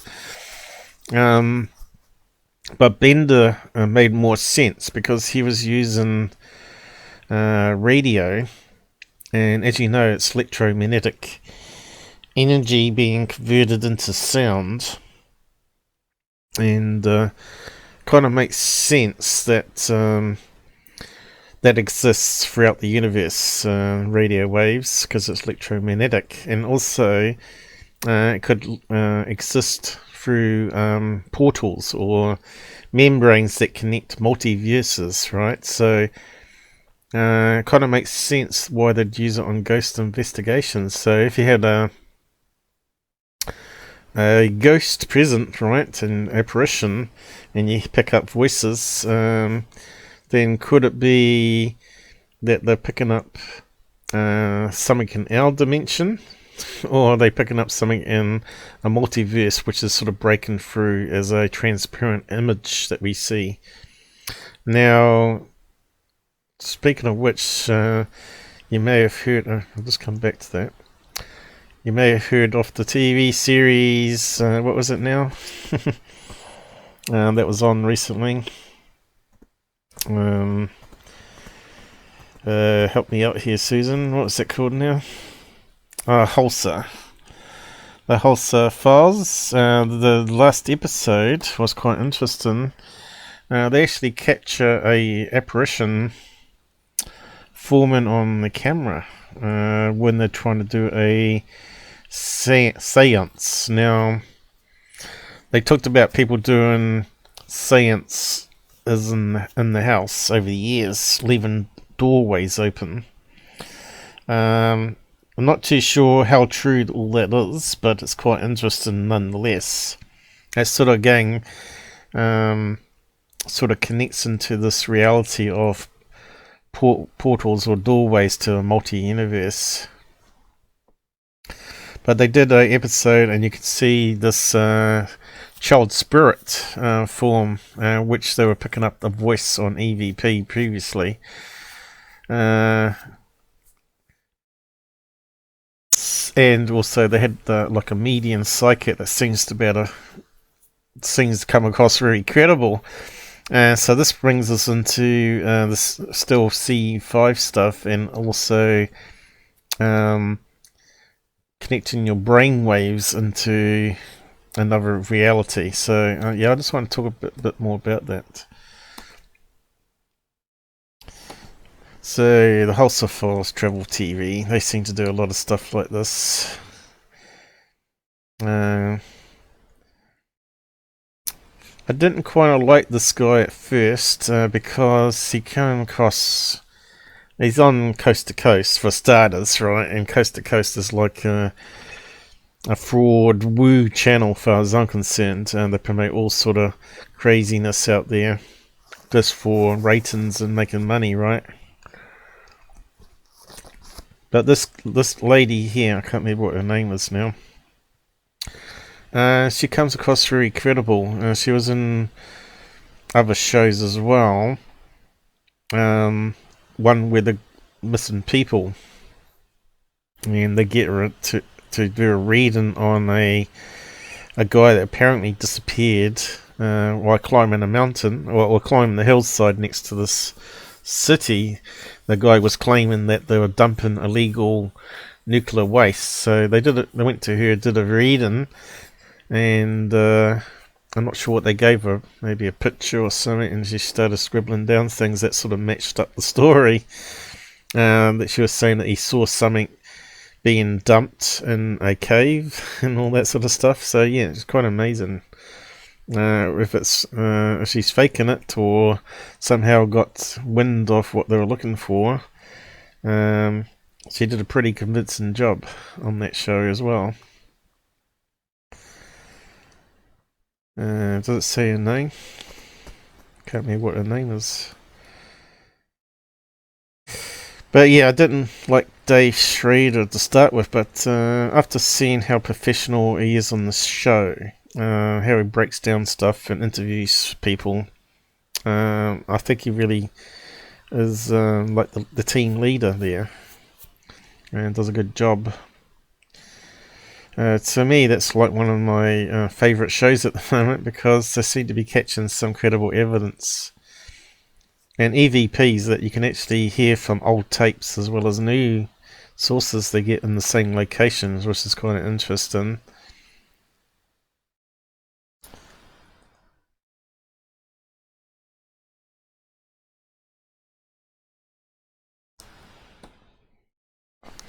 Now, Skeptic's trying to write that off with artifacts to do with how the tape recorders work, right? So they could pick up radio signals on the mic itself when it's meant to be just recording thing, but it doesn't explain away the story of the location, right? And maybe stuff that the voice comes out later in the research that there was actually a little girl that died there and all that sort of stuff. So it sort of fits the scenario, right? Of course, we don't know if they're faking it all, but the only way is to do it yourself, I guess. Now, I did play around with a smartphone once and caught some weird voices on it. And I was trying to figure it out whether it could have been picking it up as radio waves somehow. But it was kind of like whispering, and I hit the wrong button, deleted the file, and I was really angry about it. But yeah, unfortunately, I can't bring it to you to see what you thought of it. But it was very creepy. It was like 3 o'clock in the morning. So yeah, Susan, get out there with your smartphone recorder and see if you can catch something. It's not too many close haunted places in Christchurch, but there is a lot of ghost towns for gold mine places. So if you're into ghost hunting, that would probably be the thing to do. Albert Bender, so I'm going to do. So I just want to recap what he was saying, if I can find it.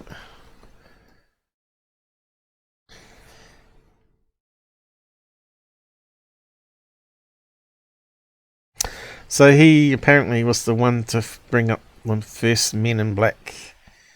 Right, 77.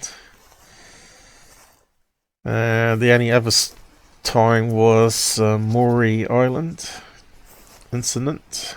It was meant to be the first Black Men in Black, but it couldn't be backed up. But this one here definitely had the multiple men showing up. So maybe you could say it's a second time anyway. Here's an article on him there. Which one's the better one? So there he is. What's he got there? Picture of a UFO. What's that underneath? A torch? I'm not sure what that's meant to be.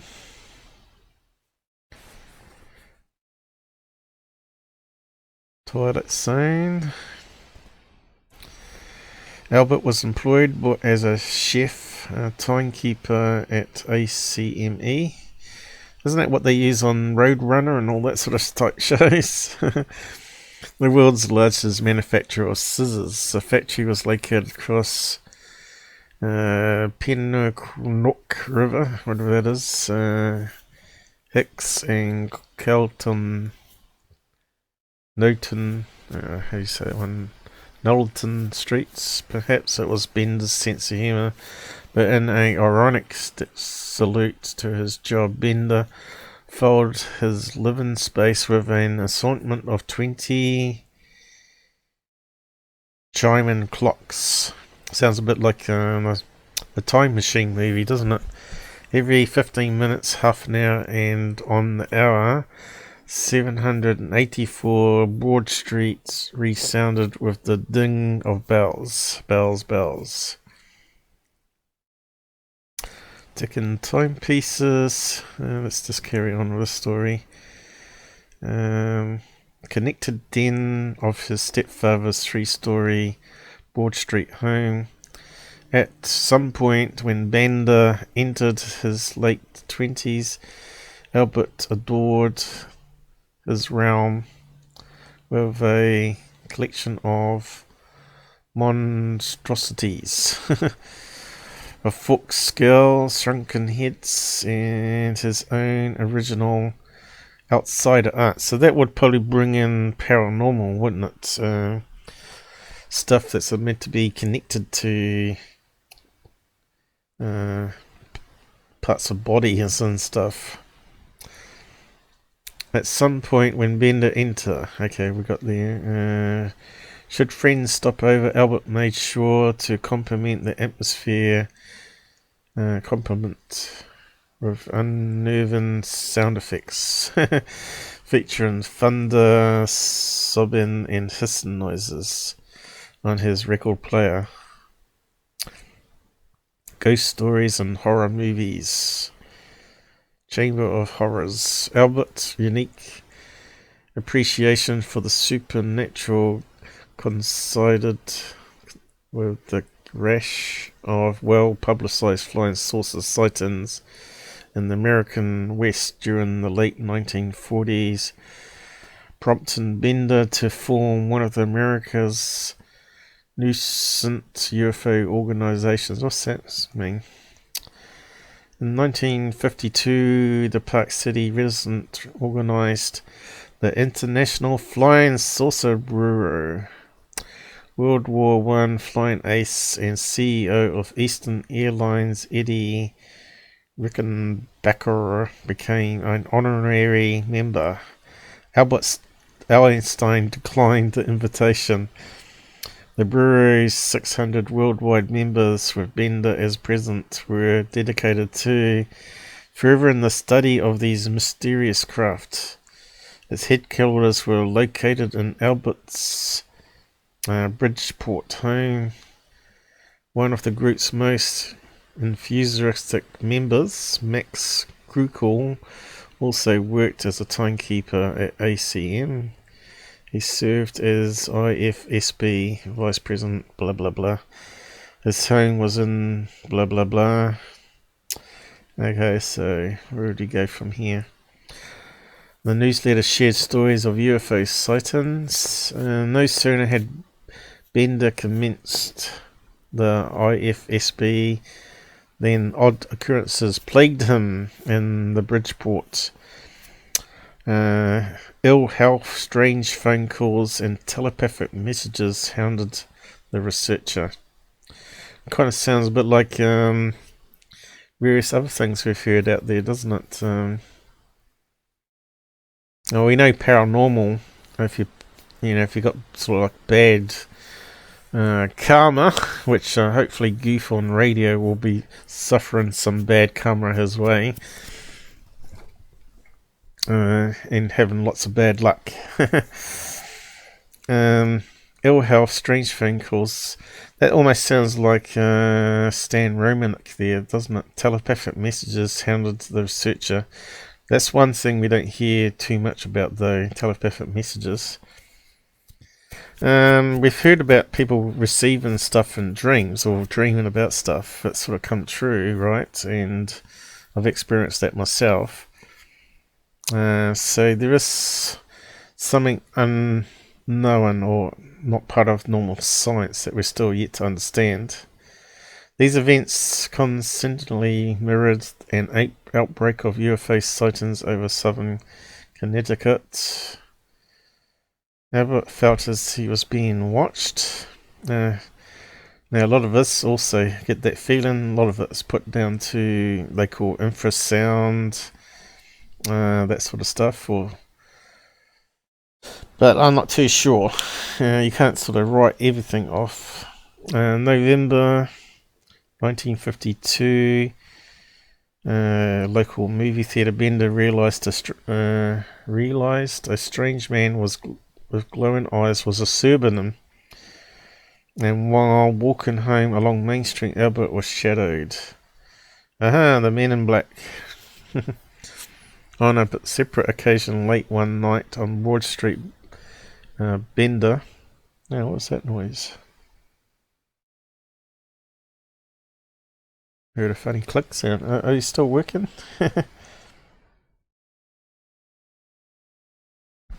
That sounds strange. I'm not sure if you heard it. It sounded like someone tapping on my headset. Kind of creepy. Because we're talking about paranormal here and talking to aliens. The worst phenomenon was the sickening odour filling his attic. So you heard about sulphur smell, stench of burning sulphur, which you get with demonic hauntings. Now, could that be also to do with multiverse, right? So if you had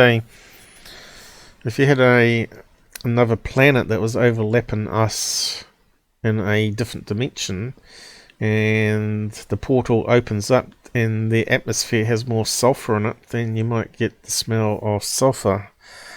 So again, that sort of fits in with what I was saying with the multi-universe model. There might be some real explanations to explain it. And of course, that could be where they got the glowing eye men, another type of form of alien extraterrestrials, right? His research with mental telepathy, further to its expansion, prompted readers of Space Review with an audacious request: memorize and slightly recite on a particular day and time a form letter penned by Bender. Albert's goal was to connect with alien life. So this is where the song comes in, right?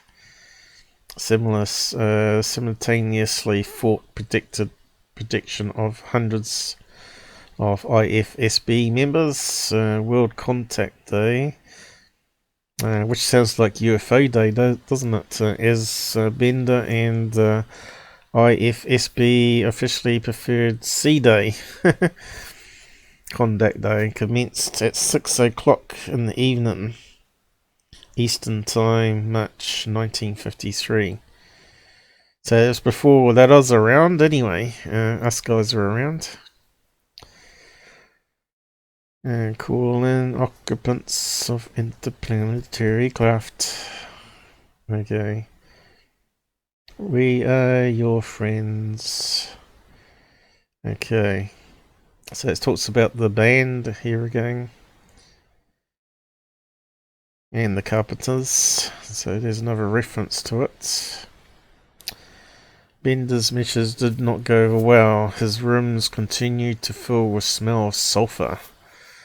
And he was telepathically ordered to cease delving into matters that were not his concern.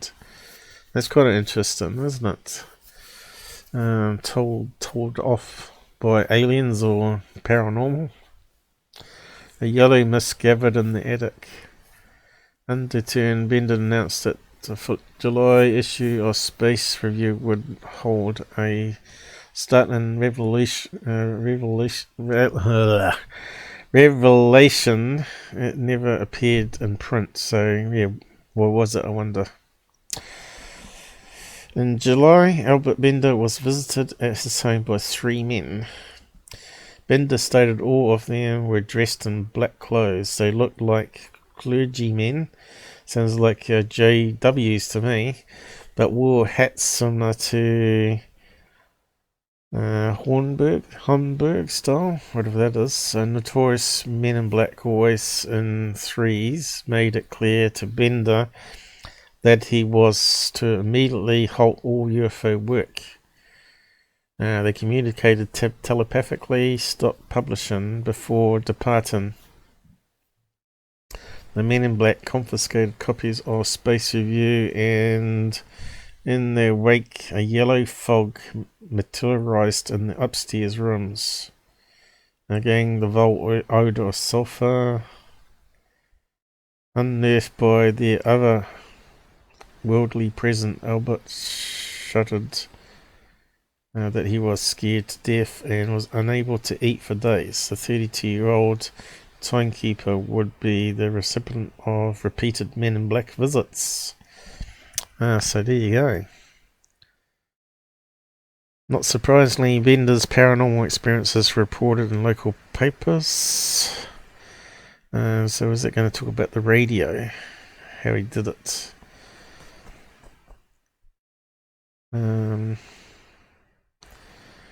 So we sort of have covered this before.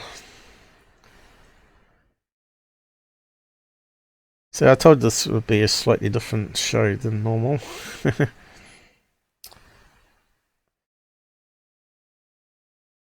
just giving the rest of it here. We got the gist of the story anyway. But it doesn't talk about the radio from what I can see in here.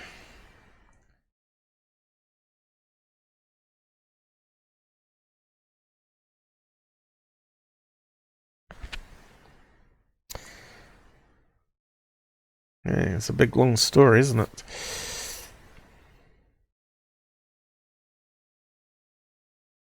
Yeah, it's still going on. Where the men in black arrived from Washington, D.C. or Bender's imagination, or were transported here by alien science. Okay. So I didn't talk about the radio, unfortunate.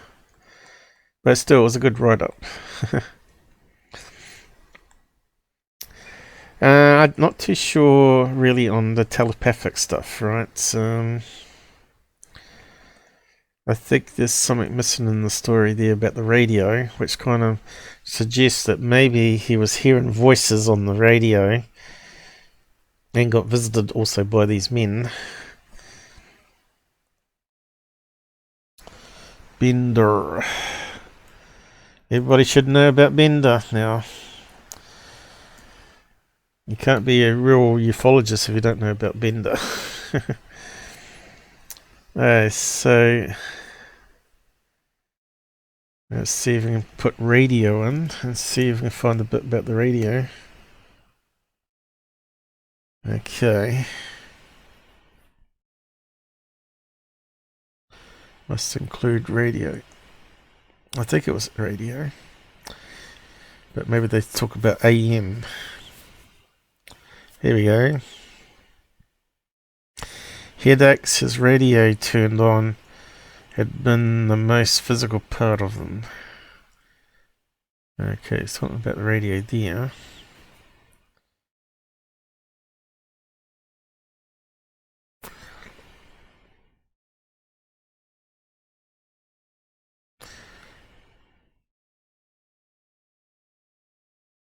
So he actually was saying here he had the master's degree in radio and TV. So that, who's Gary? Gary Bender, that's not the same guy. I wonder if he's related. Albert, who was back when sportscaster. Yeah, maybe he is related. Okay, yeah, I just can't seem to find it. What are these guys saying?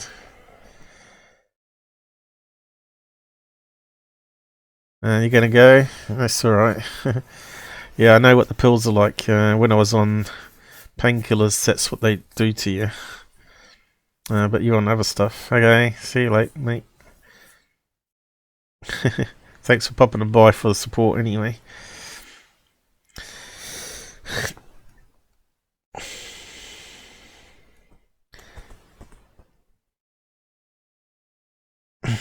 Let's see. Tune between. Well, doesn't look like everybody talks about the radio.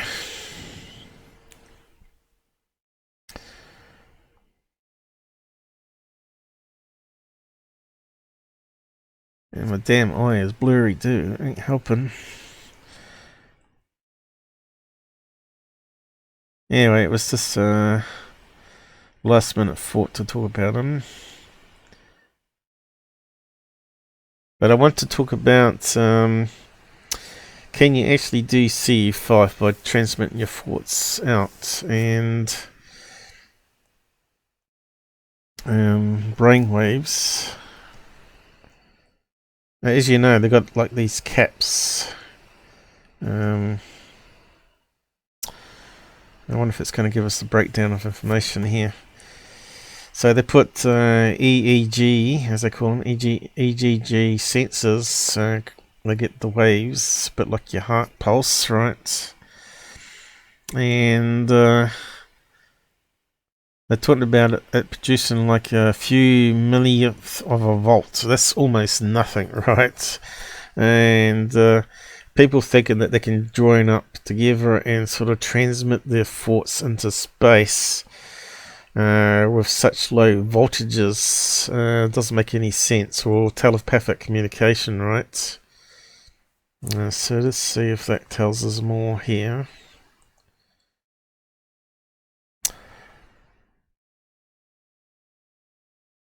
On a physical level of science, it doesn't make any practical sense.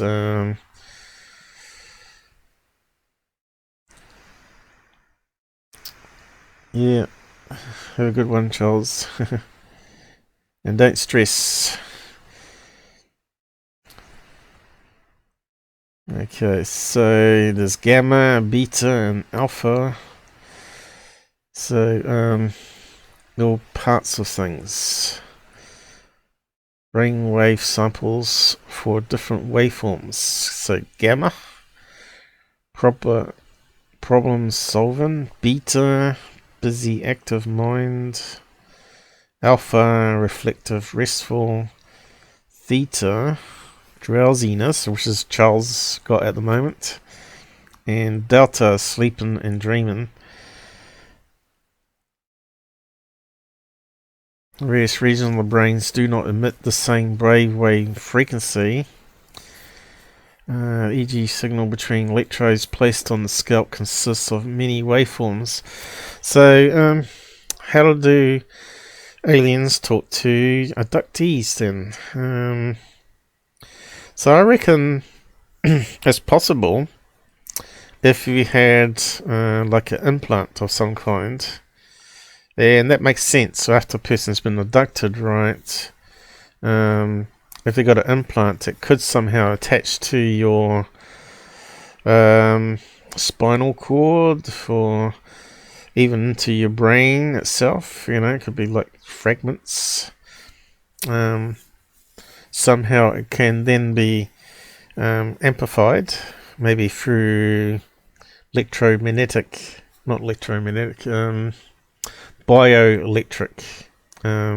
So like our nerves run off bioelectric with chemicals, right?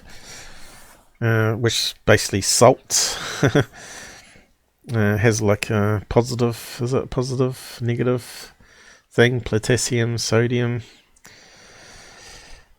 So yeah, so when you get abducted, you're not actually talking to them directly there and then, unless somehow they would have put maybe an implant on you, maybe some nano barian worm that goes and attaches to your spinal cord somehow. But I think most of it happens when they're on the table, right? It'd be good to see all the different contactees reports out there so we can actually analyze this sort of stuff. You know, I don't think anyone's actually done it. Actually look at the data and actually see if there's a particular model or connection. This is the sort of thing probably I would do and fit it with science itself, rather than talking about space brothers and crystals all the time. Actually trying to make sense of it. So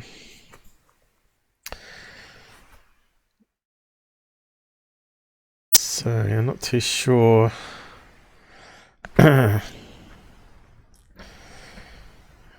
There's any other stuff here that's useful.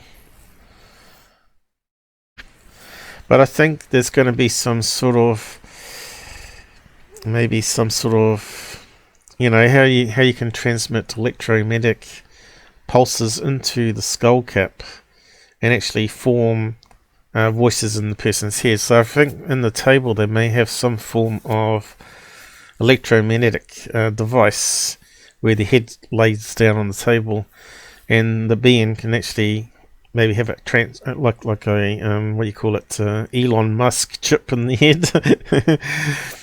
Maybe that's where he's got the idea from, and it sort of transmits information to the device on the table and maybe creates a electromagnetic pulse which then forms actual words in your brain, because that's how we sort of work, right?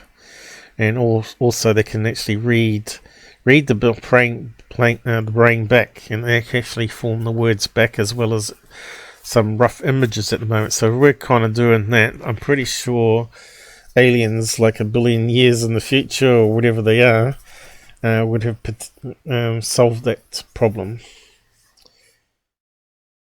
And maybe they do put chips in every baby's brain, and actually the leader, the mantis, or whatever you want to call it, maybe can control people or control his army of greys. So it's quite interesting. to think about this stuff. But do I believe that someone called Dr. Greer can actually talk to aliens? I don't think so. Because he hasn't done anything meaningful with it, if that's the case. He takes people out for $2,000 a head, tours out in the desert, beats on drums, and someone releases some balloons or flares into the sky, right? He's been called out so many times now.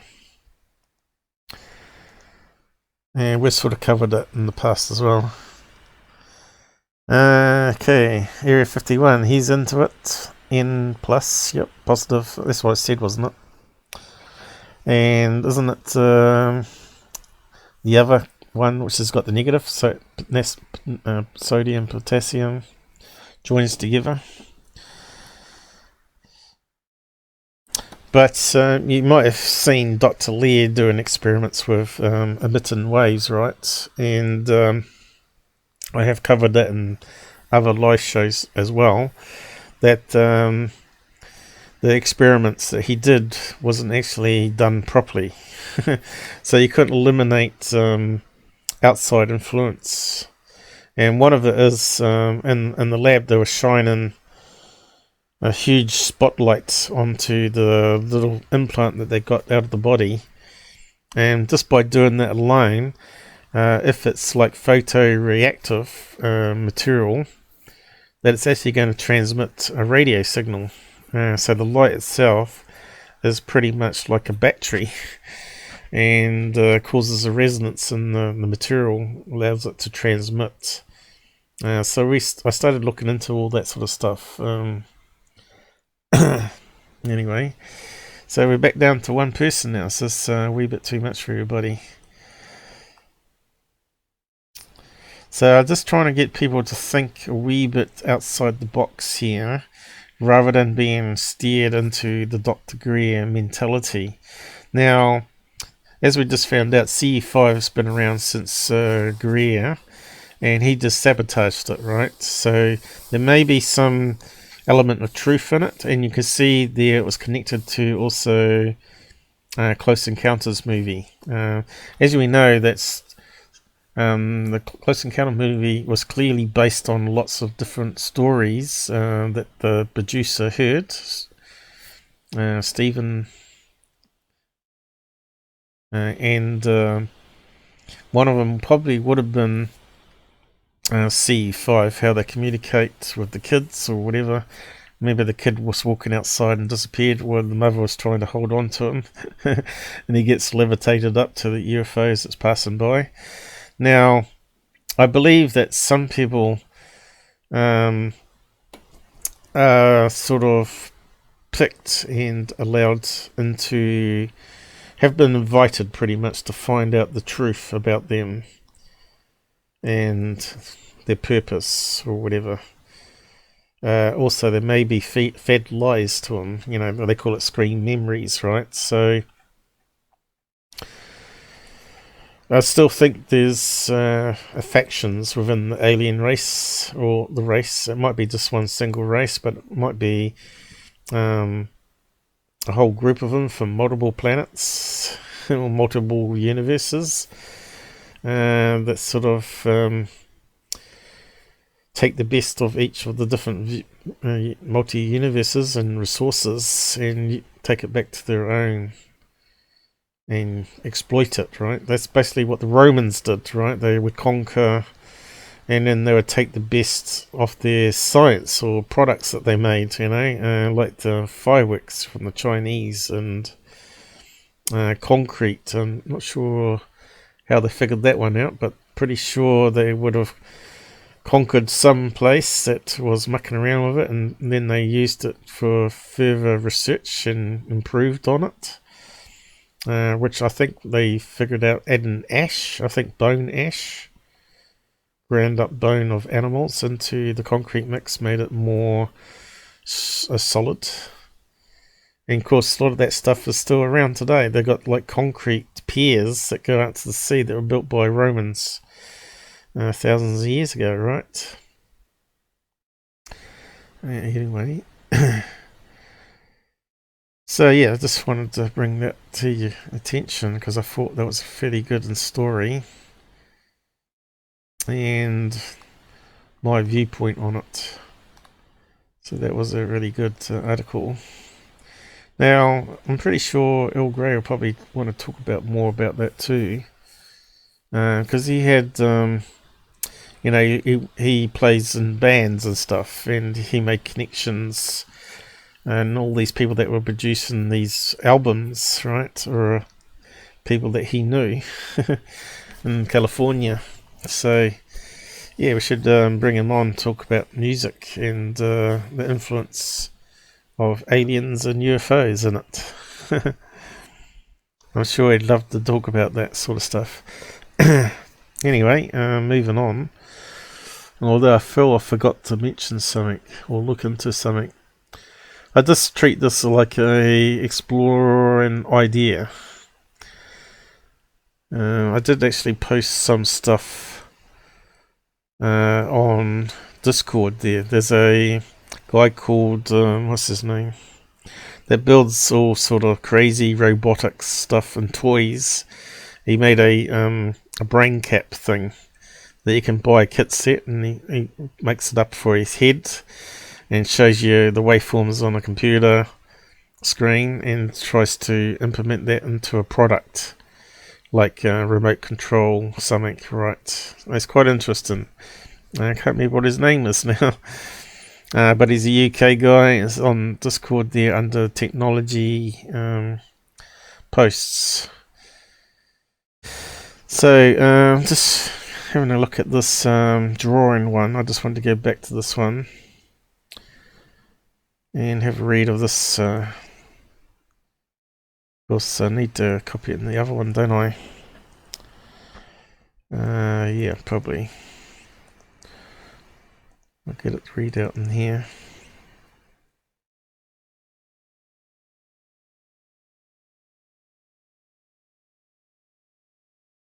So yeah, hopefully everybody's going to show up for Bruce Maccabee's live show.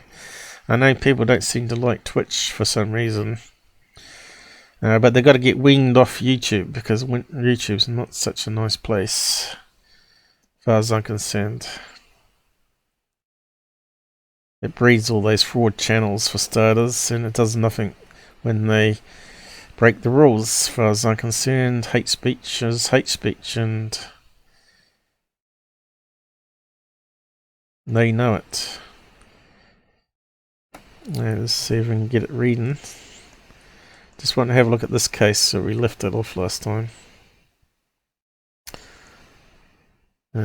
Because of distance. Here we go. Date, Friday, December 2nd, 2011.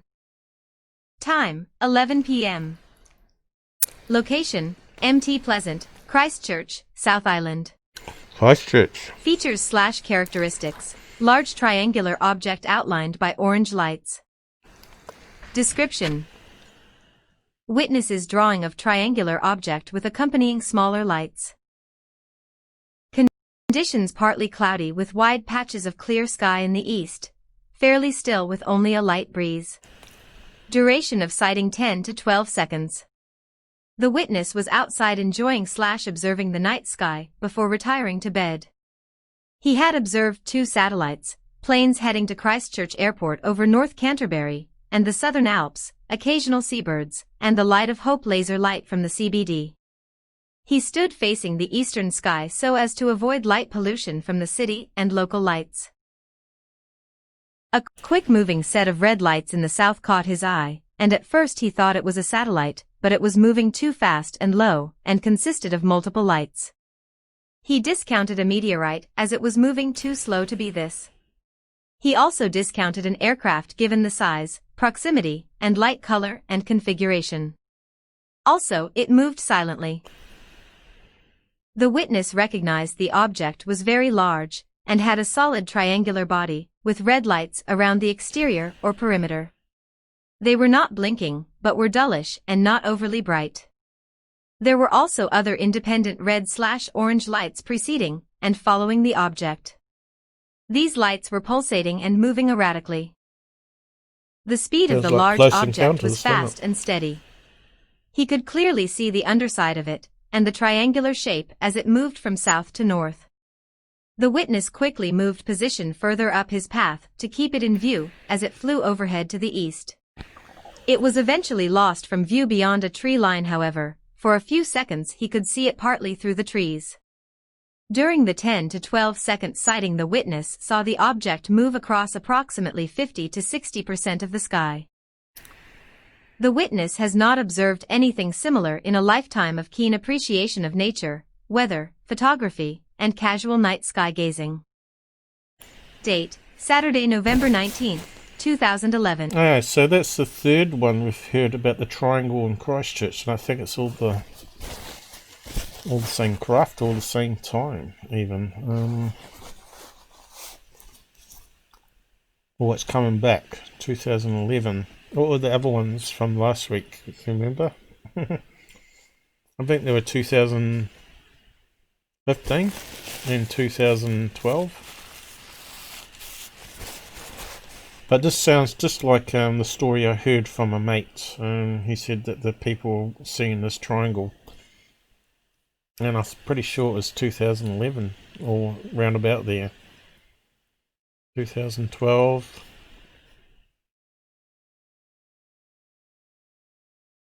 But unfortunately, I haven't got him to ask again.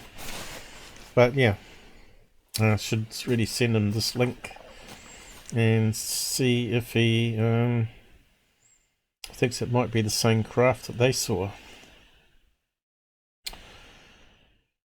Yeah, so I'll just post that down there again. New Zealand Triangle.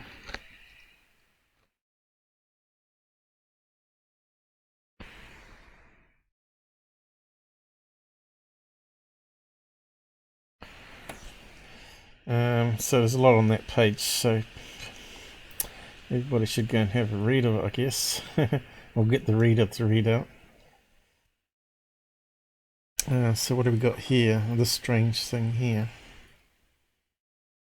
I think I was going to analyse that one, wasn't I? Or did I? I can't remember if I did now.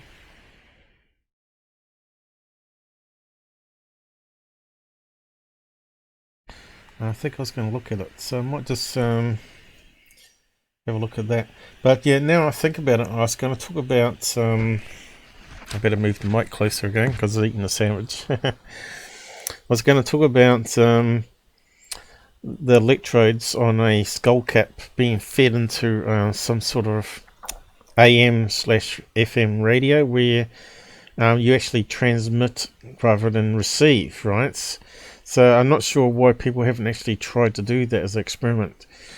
So if you could project your thoughts to the aliens, you could take those signals from the skull cap and feed it into a FM transmitter and transmit it and see if you get a response back on the radio. So yeah, this is the sort of thing I think of when I sort of have a scientific mind, to actually do some experiments, a bit like these old paranormal guys used to do. I might just save it on the other one. Let's get out of that. Yep.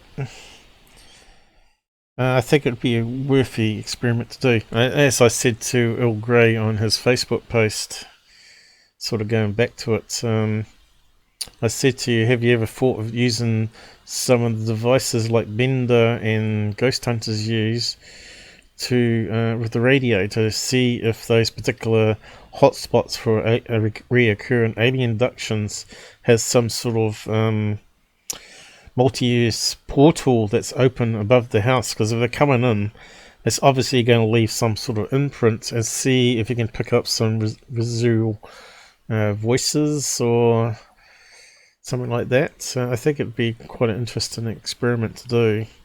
I said, you need me over there to join up with you on MUFON cases, and let's build some devices, or at least buy some devices, and maybe get some experts on electronics, because I know a wee bit, but not enough. It wasn't my field. I was into computers and coding, and mostly support. Training people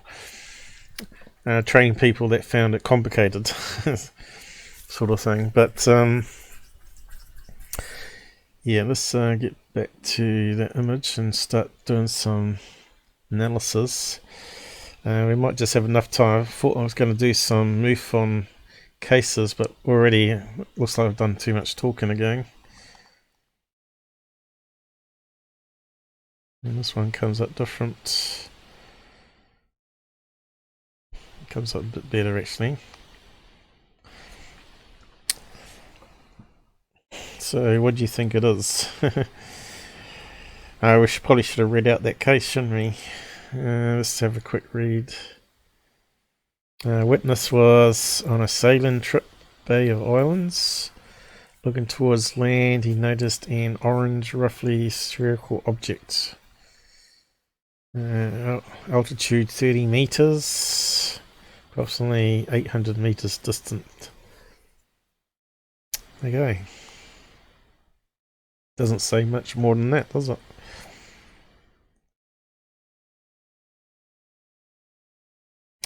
So, what do you think it is? Alien? UFO?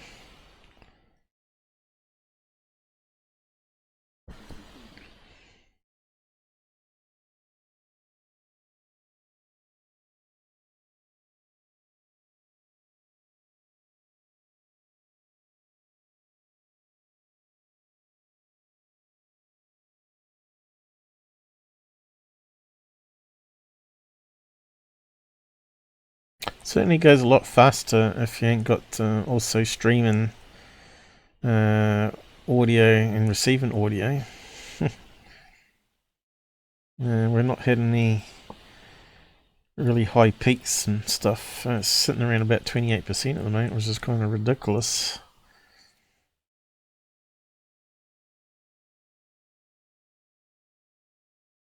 We never had it that good.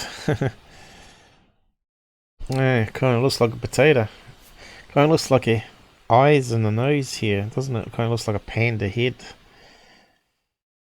Fox head or something. Or dog. Dog is laying down with the feet towards us. And maybe a tail, like a fox tail going upwards there. What do you reckon? Someone lost their party balloon again.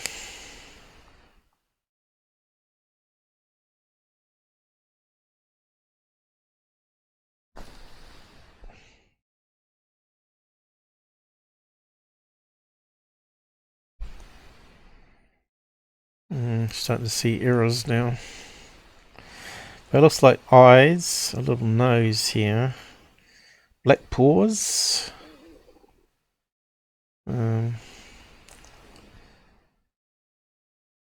Slightly sharpening's not helping much. Let's see. Looks like a tail going up this way to me. And it's multiple colour, like black, orange, brown, and a white tip. To me, that looks like a nose. Looks like a little nose coming out this way. Pareidolia, maybe? Looks like a little black nose there.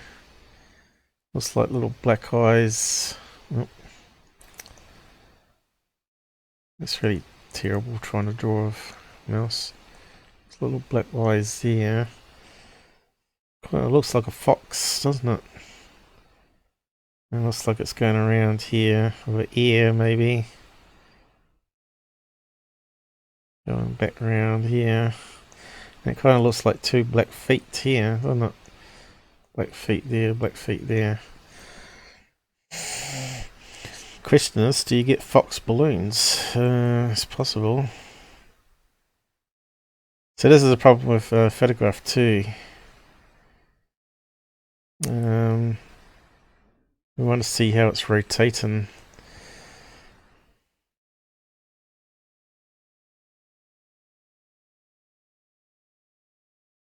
Certainly doesn't look like a flying saucer. Oh, I forgot to deselect it.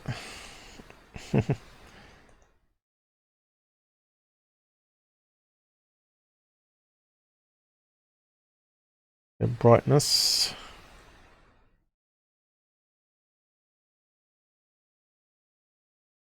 And you can see it looks like it's a real image.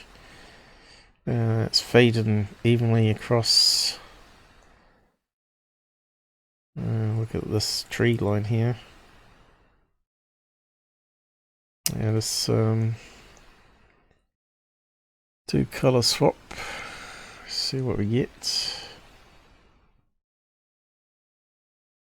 Starting to plug now. 44.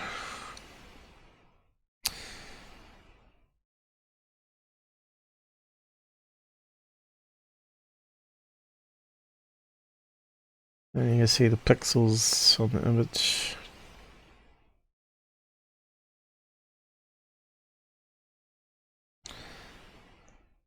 It definitely looks like a real image.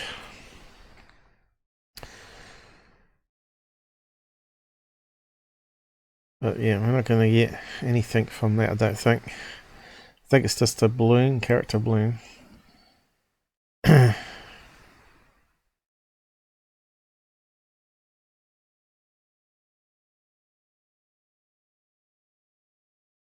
Let's see what we get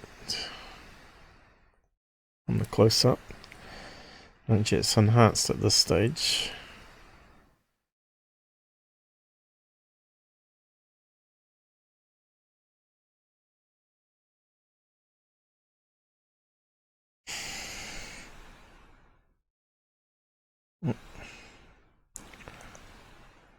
One.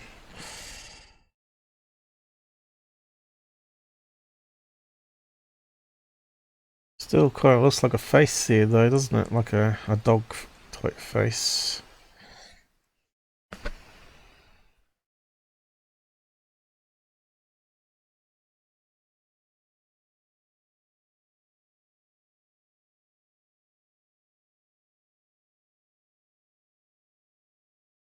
So that's kind of interesting there, right?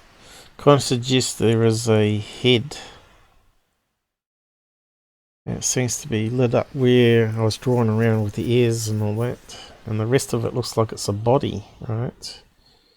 Further behind. It's because the way it's clumping the colours together. You can see this is all matching up here. Going up to what I said was a towel there. Still kind of looks like a fox face. Now let's see if there's anything.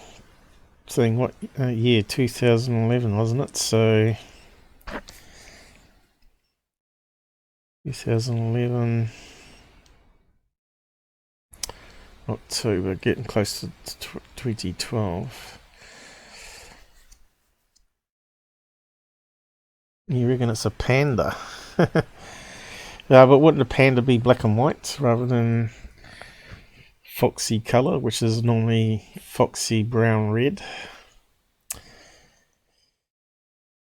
I suppose it could be a type of panda though. I think there might be a similar grey, not a grey one, a brown orange colour panda in Japan, is it?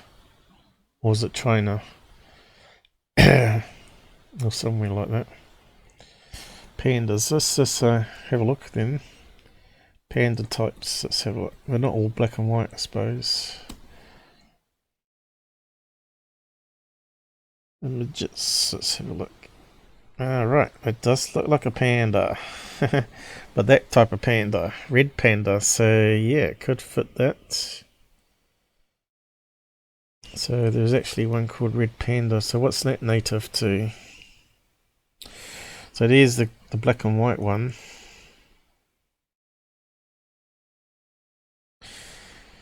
But are we seeing pareidolia is the question. That coral does look like that picture though, doesn't it? Looks just like that one. Let's grab it and overlay it. Just just to see anyway.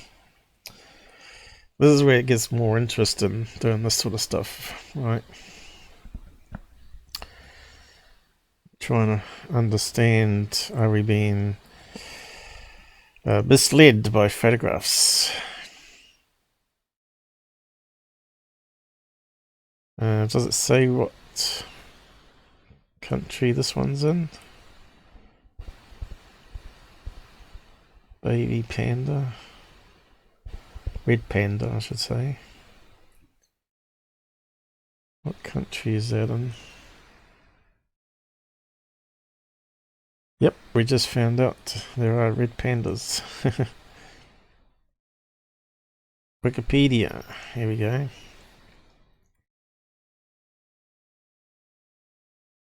Himalayas, there you go. Southern and West China. Reddish brown.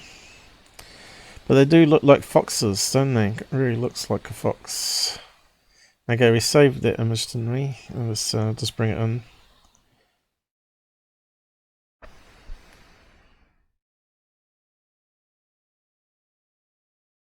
Adelaide. Looks pretty close. We haven't got the tail in that picture though, unfortunate. But yeah. So Rees.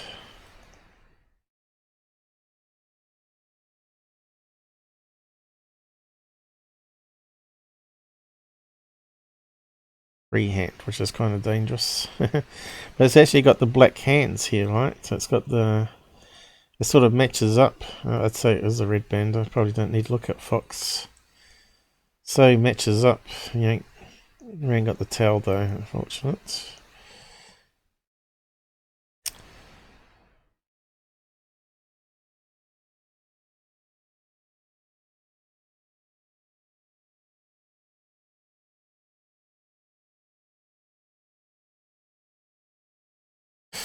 Little beady black eyes. It's not quite the right angle though, is it?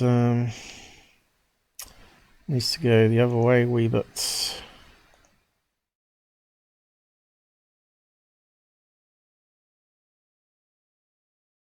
Right.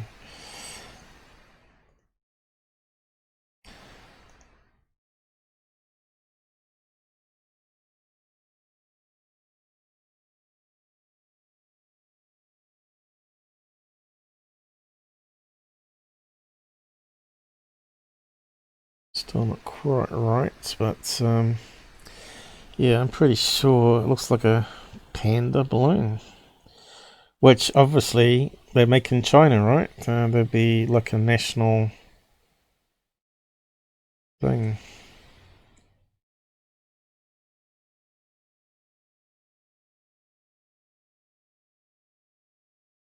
Going it together. Additive.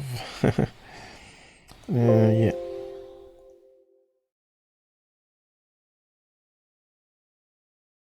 There you go, look. The little stripy bit on the eye there even matches up.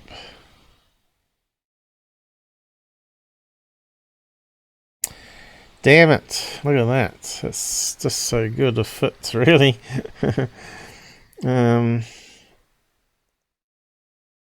Could it be just pareidolia though?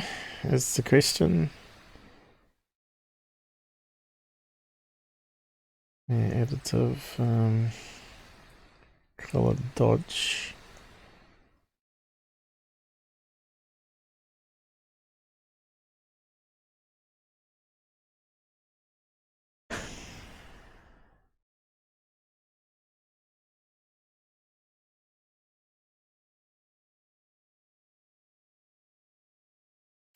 The air would match up too over here.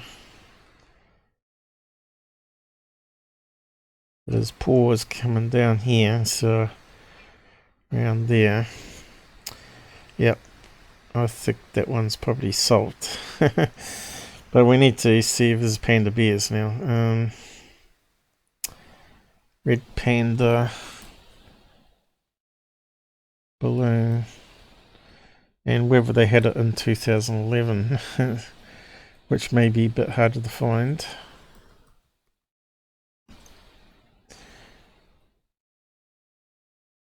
Bingo. Not really convincing ones, though.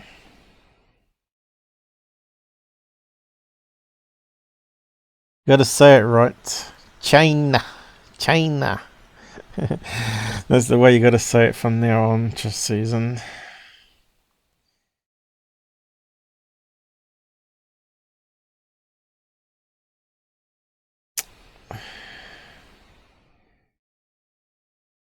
Isn't really good one.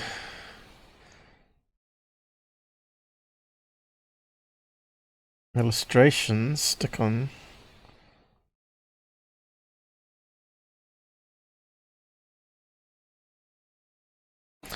Oh, I thought we had a few helium balloons with that, right?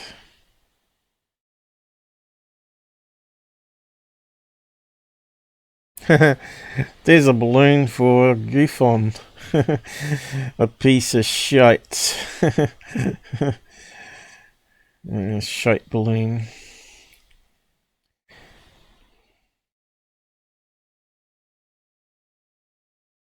Here we go. What does it say there? No, looks like a cartoon. What the hell's that?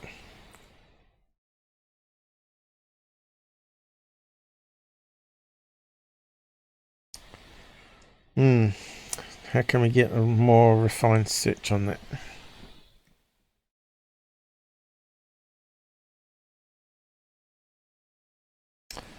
What's going on?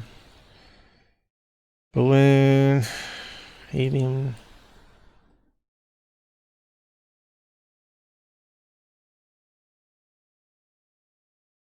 That's the closest one we got for a helium balloon so far. But it's not even remotely like a laying down panda. And yet you can get these ones, the black and white ones, or lots of them all over the place.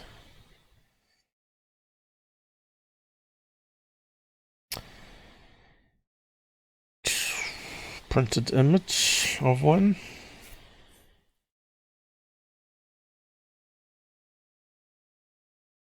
So it's not conclusive, at least at the moment.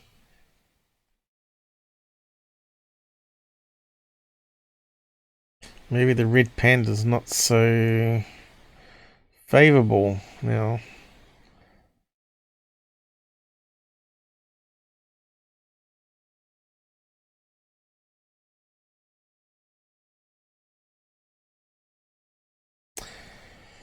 Okay, so let's have a look at foxes anyway. But yeah. No panda balloons, which is kind of disappointing.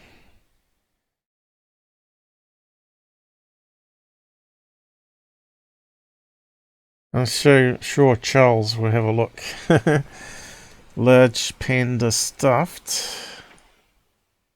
Oh, here we go. Red balloon art. No, I don't think it's that. It needs to be three-dimensional. Stuffed panda, 12 inches.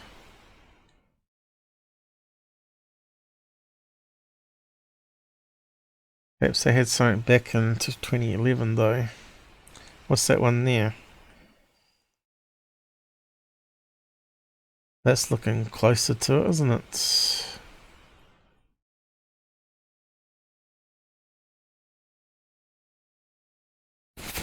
But I suppose it could be like even a toy panda that someone has on a fishing line even, right? And faking it. Oh yeah. Oh yeah. What do we got going on?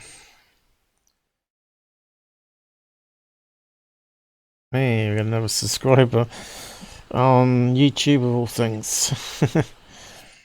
Yeah. Oh. So yeah, it could be faked, of course. We never thought about a toy just dangling off a fishing line there, and you wouldn't see the fishing line.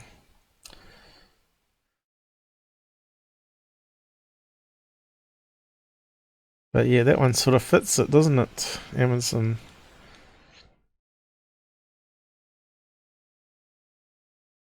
That so fits it. Interesting. Okay, let's have a look at Red Fox.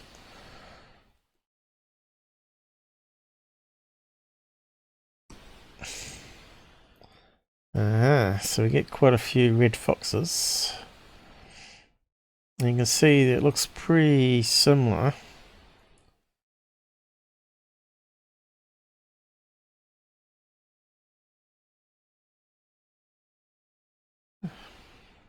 But it hasn't got that same kind of colour. Oh, there's a picture of a red fox there, right? Caught up in pollution, is it? Trapped.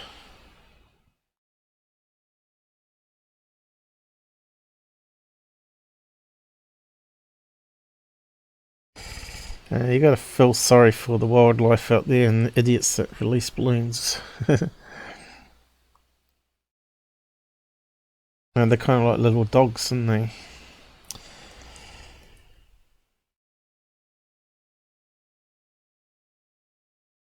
Whole heap of animals there.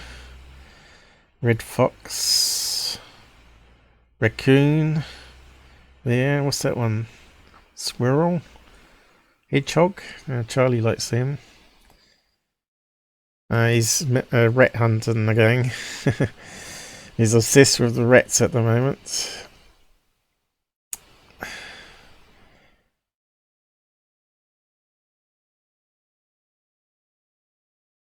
He's a funny dog. I probably should take him out after the show. What else we're going to look at? I suppose we could leave it there for that one. Just have a look at a normal red fox, I guess. See what comes up. And there we go. Hasn't sort of got the same colour spread, has it? We'd have to go back to the original. No, we can't see it there. Hasn't got all the enhancements.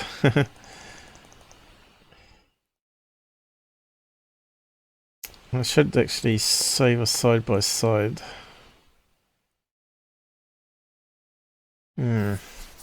Might just save that because I need a thumbnail. Although I should really do Bender, shouldn't I? It's always stuff to do.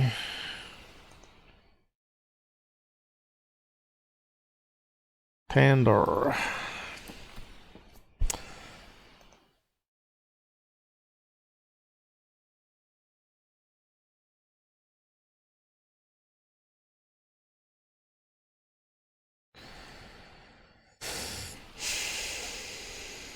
Okay.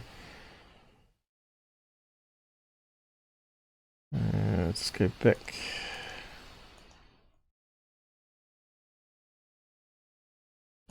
Go. Not too great there. So I went from that blurry mess from that to that to that to that. So that sort of pops out, doesn't it? Amazing what you can do. So could it be just that we're seeing things that we want to see? Well, I wasn't particularly looking for a red panda, so maybe I should save that one.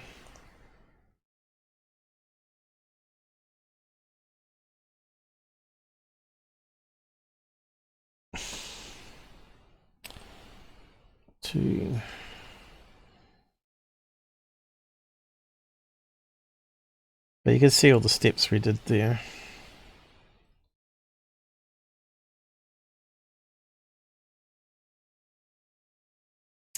If only people could take in focus pictures, it would make it a lot easier, wouldn't it? So yeah, I want to save it.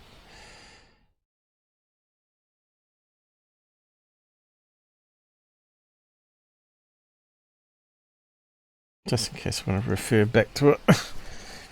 Okay, so, and of course make a thumbnail.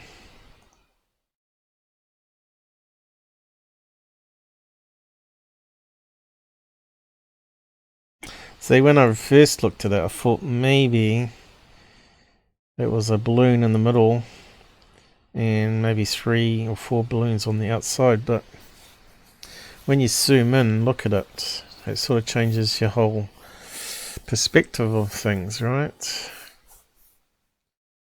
And you can start to see like colorations which sort of match up with things.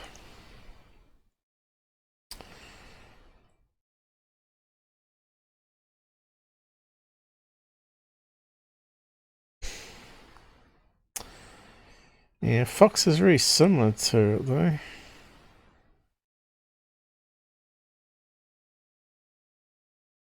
So it could be a fox. There's a, what, cougar or something there. I know, that's a red fox as well. Kind of looks like a cat almost there, rather than a dog.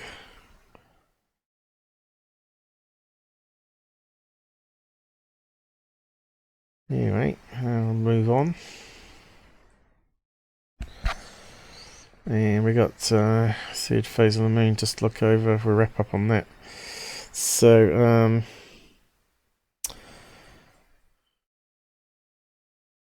there was something here I was meant to look at. What was it? Oh, this one here.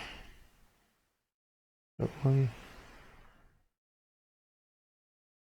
This woman's UFO, right? Here we go. Now, what do you think that is? Welcome, it's Blake Cousins along with my brother Brent. We've been having some requests from the public. At least he's talking normally there, he's not doing the Tyler Clotner whispering like it's a secret. What do you think of this, guys? That kind of looks like some sort of light and a lampshade to me. What do you reckon on that one, guys? Do you reckon this was actually real? Actually photographed it? That kind of reminds me of the Golf Breeze one, actually, doesn't it? But not quite the same. It doesn't have the right reflection on the road. See, this doesn't make sense for the reflection on the road. It looks like superimposed rather than actually something actually in the picture. And of course we got reflection here too, which is typical of overexposure of films.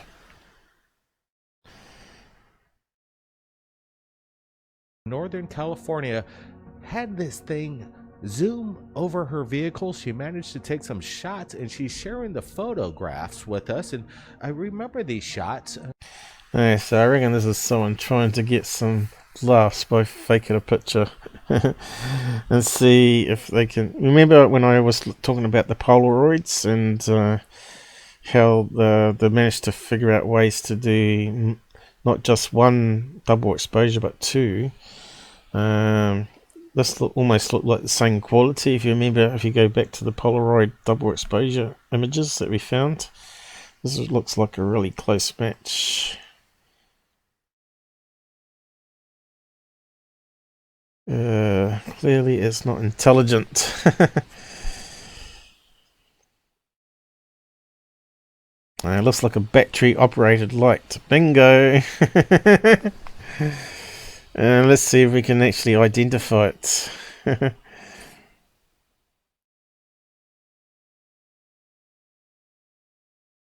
I can't film them. What did he say?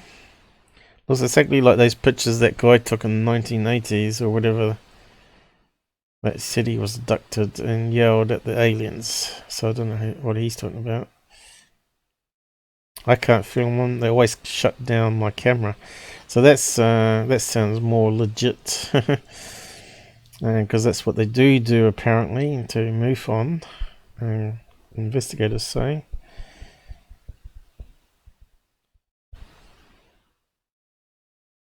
Gulf breeze, there you go. Someone's brought it up. So much poor fast one.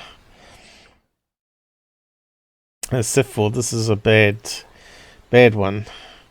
So it sort of adds more to the credibility of the Gulf breeze ones, because he definitely had the right shadow moving in the right direction of the road.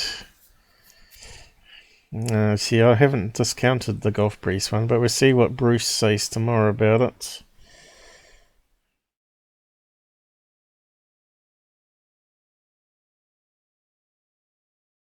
You would look at that light bulb. Amazing.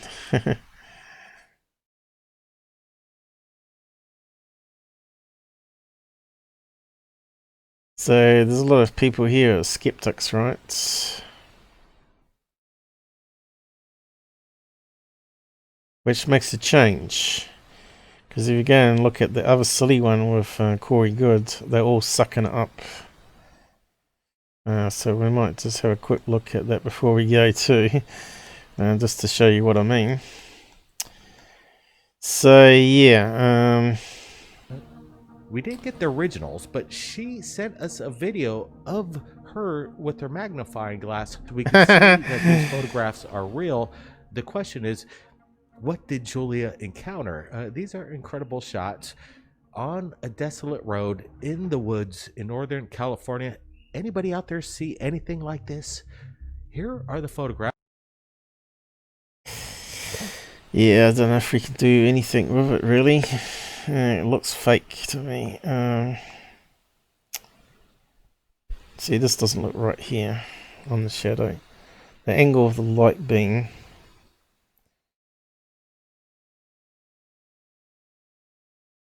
You notice it's also out of focus. It's always out of focus. So what is it? Let's grab an image of it and see what we can do.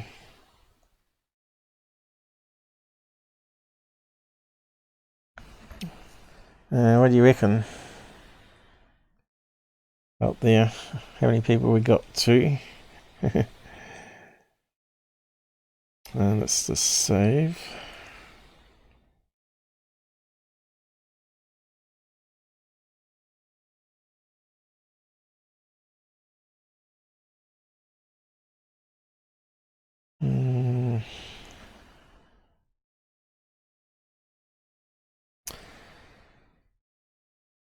Kind of looks flat, doesn't it?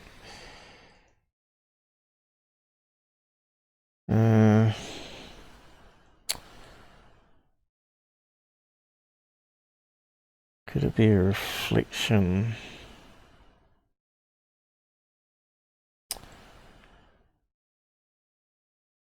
Almost looks like it's being photographed through glass. And they put it through a car window to sort of mask it, you know what I mean? So could they have stuck a image of something on a piece of glass?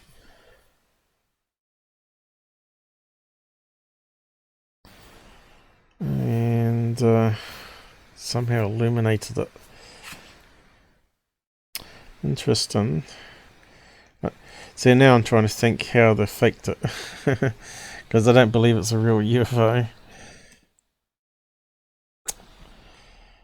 A flashlight?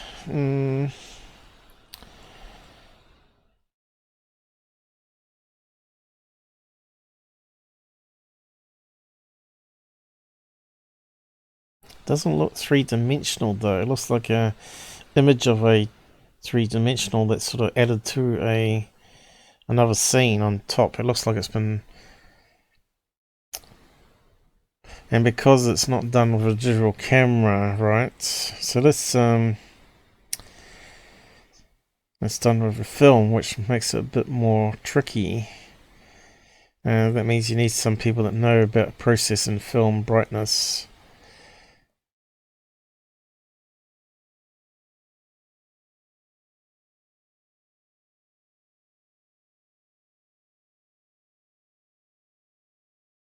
Let's see, where's the brightness?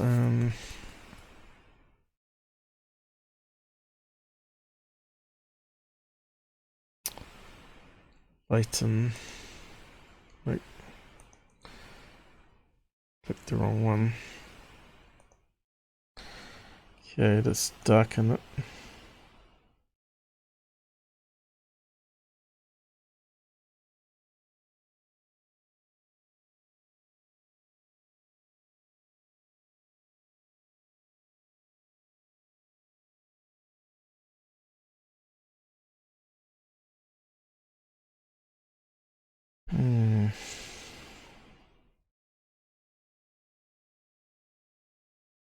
I think it's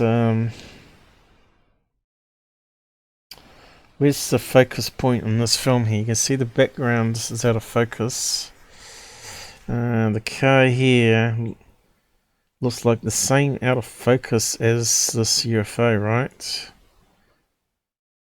So you think this part of the film here should be sharper. So you can see how blurred out this is. It's out of focus here. So where's the focus point of the camera?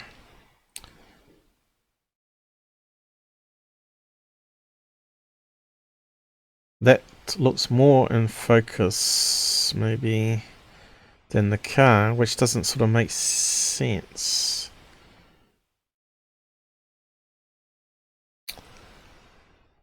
That means it's there's something not right here.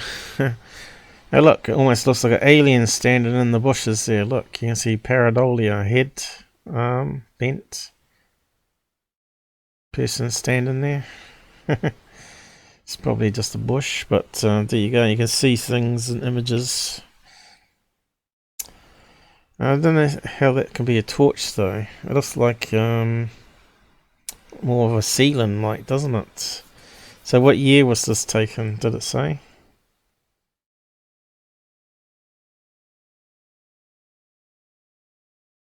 Recently?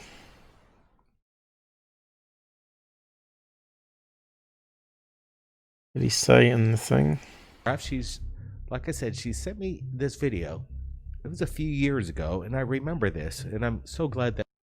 So it's a few years ago, so it's got to be more of a current one. People are reminding us to take a second. Okay, this image is slightly different. Looks more... So that should be more out of focus, because it looks like it's back at the tree line here, and it should be as blurry as the trees, right?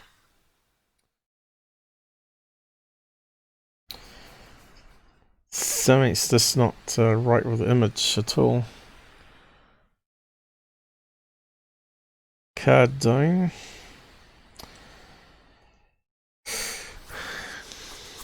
Reflection in the window? It could be.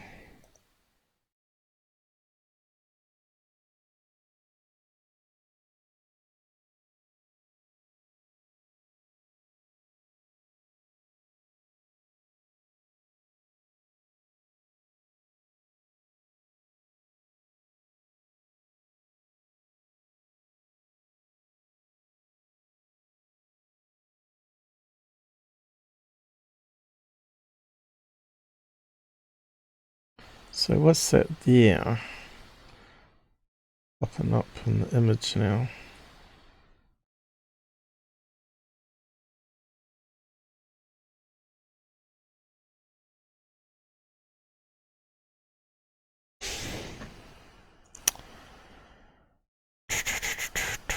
Can we see any sort of like cable on it?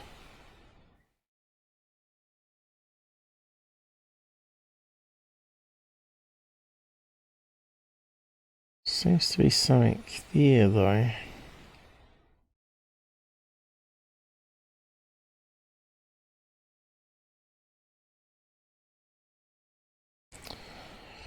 I'll have to get more of a expanded view to look at probably.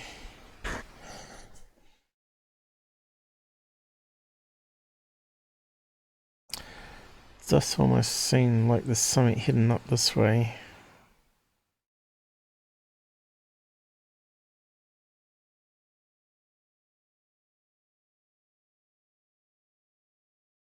See, this is way too bright here.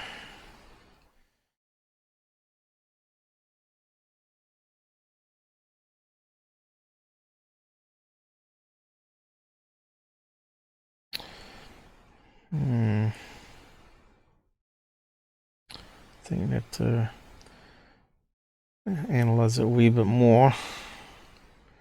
Yeah, so let's see if we can sharpen it and see what that gives us.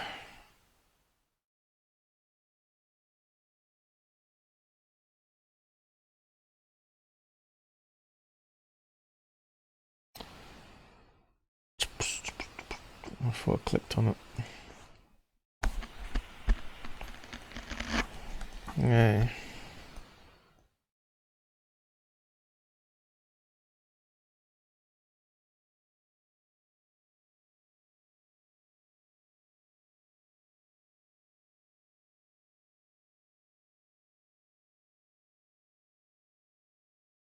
Definitely something there.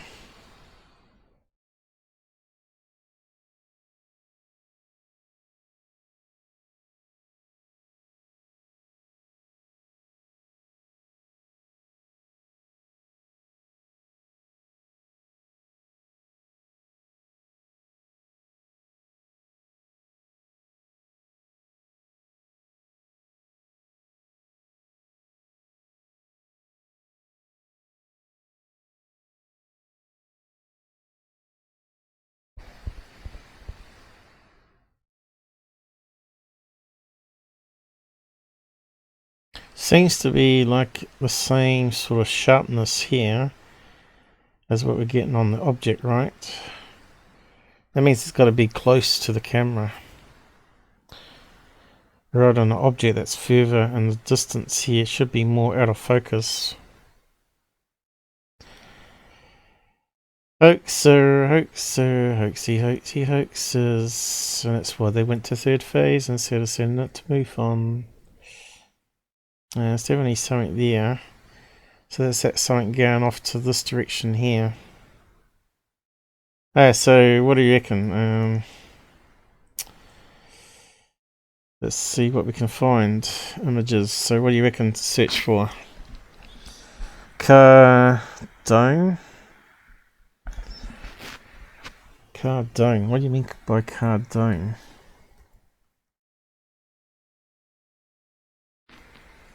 Light.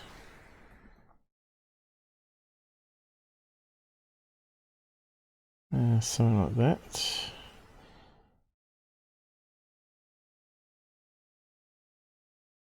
What's that? Could be something similar to that. What is it?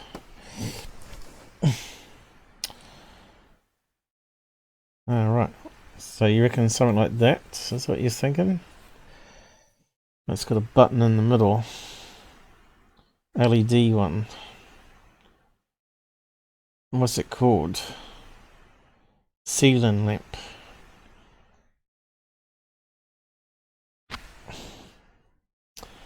How would they get the reflection? Does look similar, doesn't it? Area 51, you may be on the money.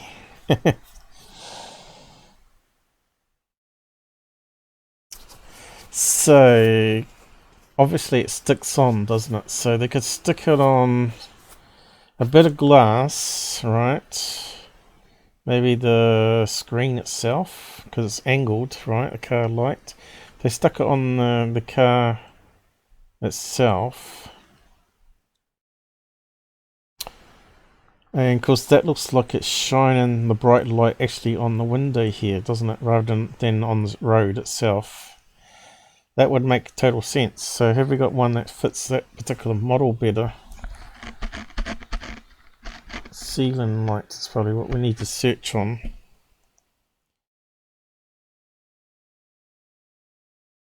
See, that's what I'm used to. These little square ones, that's what we've got in our cars. I haven't seen the little round ones at all till today. Oh, there's one.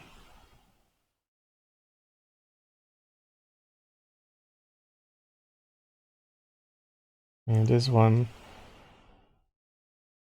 near the mirror, I guess. But if you peeled that off and put it on the actual window, I wonder if anyone's got a close-up picture of it. Maybe the same reflection, right? At least we're doing more analysis than third face of the moon.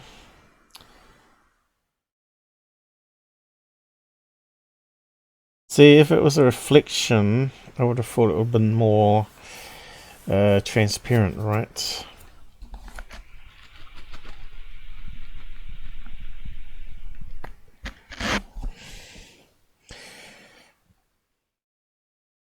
It's got to be on an angled bit of glass going that way. But it still looks too much angled to be. So could they just dangle it off the... They got some fishing line here with a hoop, and they just got it over the mirror. And that's how you'd be able to do it, wouldn't you? And the light's just reflecting off the car window inside here. This looks like it's at the same focal point, is what I'm saying, as inside the car here.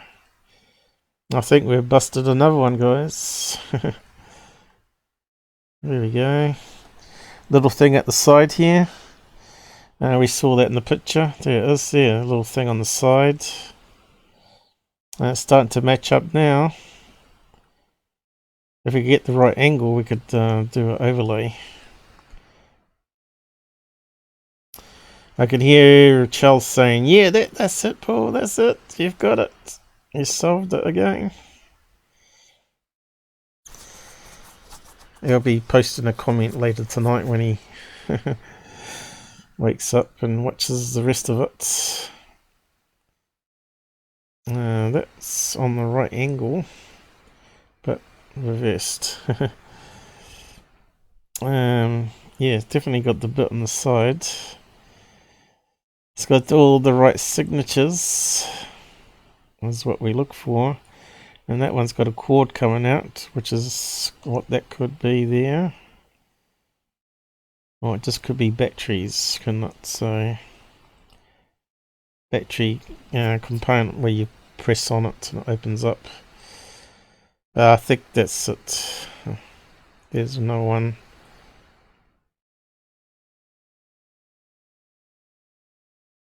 So this ceiling light maybe, doing ceiling light. It's quite exciting when you know you've got it solved. And these guys help. Here you go, this one's got a bit coming down where that bit was as well, but that's the same one we saw before. It's closer to something like this one here.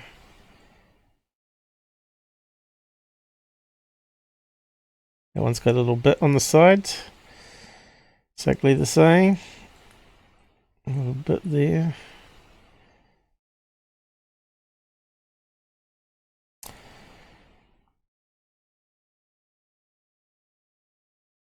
Inside bits. How do we get the one that's got the bit inside? These ones seem to go right to the edge. That one's closer. That one's closer to it too. Maybe we should just move on. I think we got it solved. Look. There we go, look. Wonder if I can cut that out and angle it. No, probably not. Need the same sort of angle.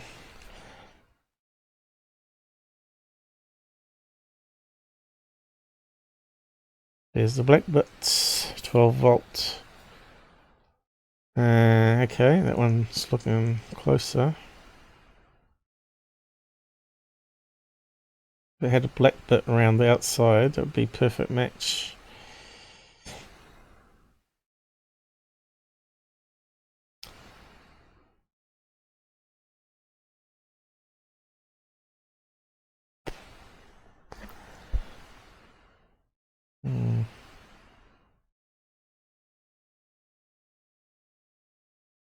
Let's source something then.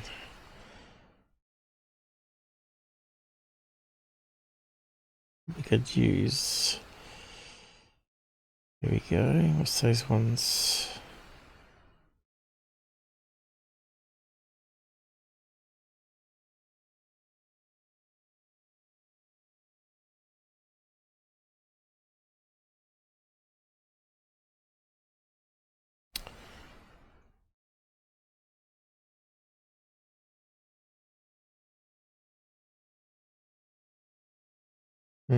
This is close, but no cigar. See, there's one of the black bit as well. Now I've lost it again. That one there. So for that seems to be over exceeding the outer.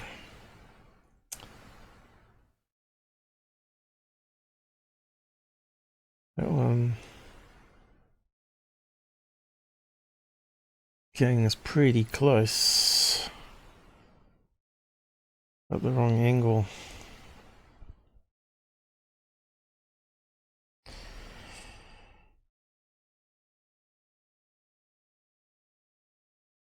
You could almost, if you got one of the lights, you could almost probably replicate it, right? You just need one like that. Get it on the right angle. And there we got some angles coming up.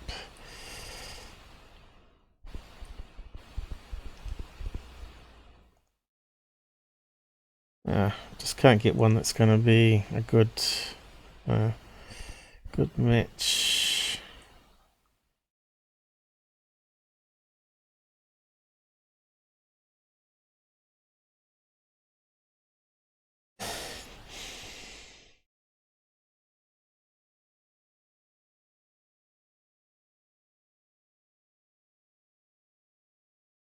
That one, if it's upside other way, could easy be, I suppose.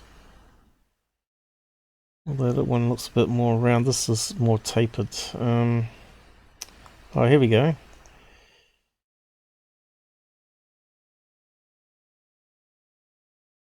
It's still not right though.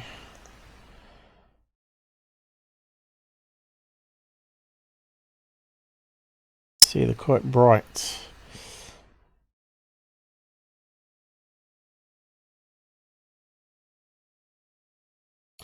So they received this a couple of years ago. They should have solved it then.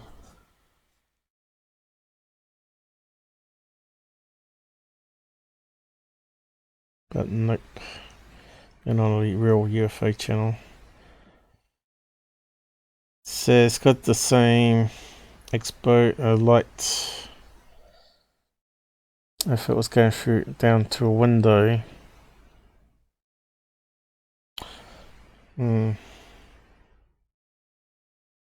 Another one for Charles to find the exact match. This is the closest one we've got, really.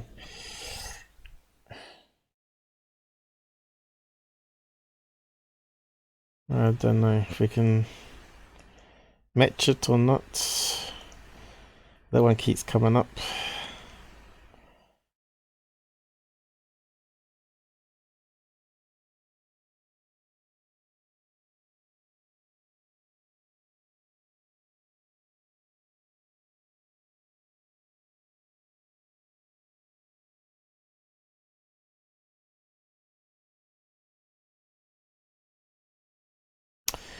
See, that could be the right one. A truck one. So that one's got more of the black and the bits happening. That one's got a black bit in the middle though.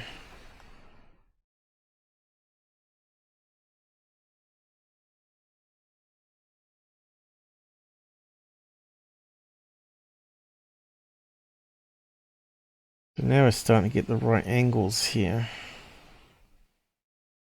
Right there.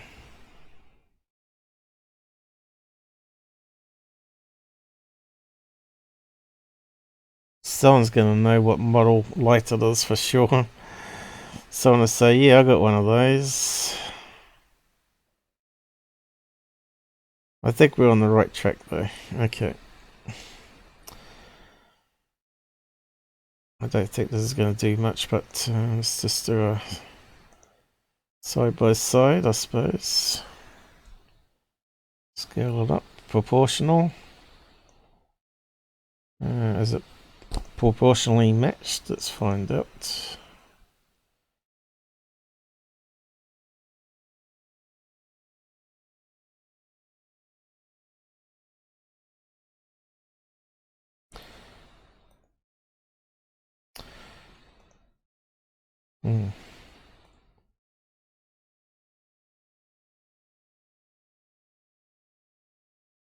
Oh, well, it wasn't quite perfect. So we've got a chunk missing there. Oops. Oh, that will do. Okay. So, oh, I forgot about that.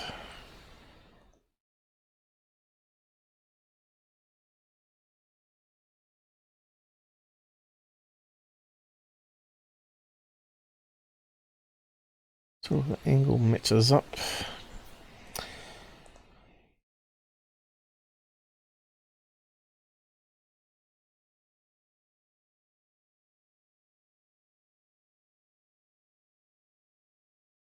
You can see we just can't get the right. The curvature matches up. We'd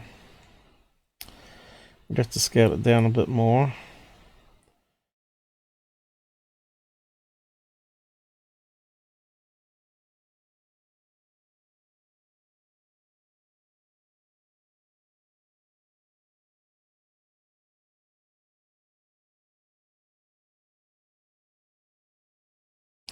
You can see the notch here.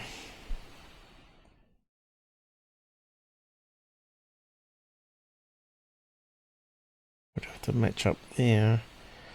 Now we need to flip it. Let's see, can we flip it?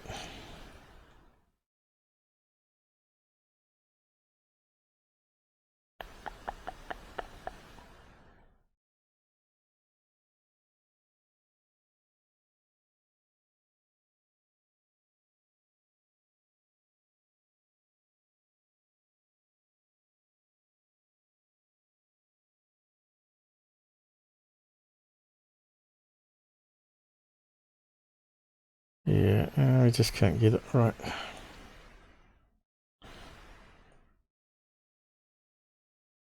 See, it would have to be that direction, but rotated around. Yeah, it's got to be a car ceiling light.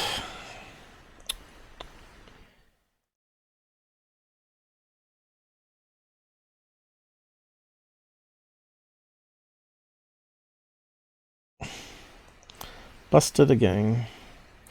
Anyway, yeah, we better close down for 3.5 hours now. Better wind down and get ready for tomorrow's show. Thanks for joining us, Area 51.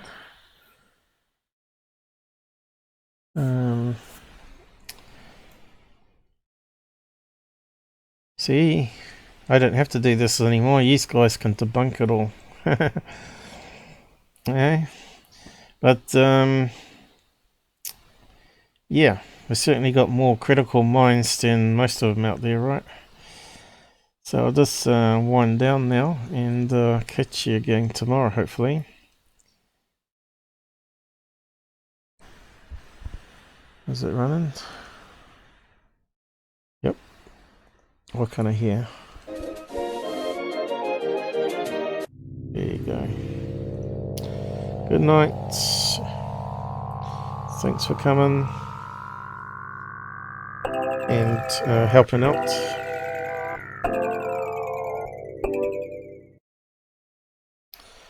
Yep, should be fun, hopefully. GUFON reckons we're boring, and I do nothing for ufology, apparently. Whatever he said on Twitter last night, what have I ever done for ufology? Well, apart from expose security, well and truly, expose third phase of the moon fake in a live event, teaching people about camera artifacts, which he doesn't understand, video compression. There's a whole heap of stuff I do for the positiveness of ufology. And I didn't trash anybody. I didn't do character assassination anyway. I didn't call him names. Okay, good night. Need to tick that off.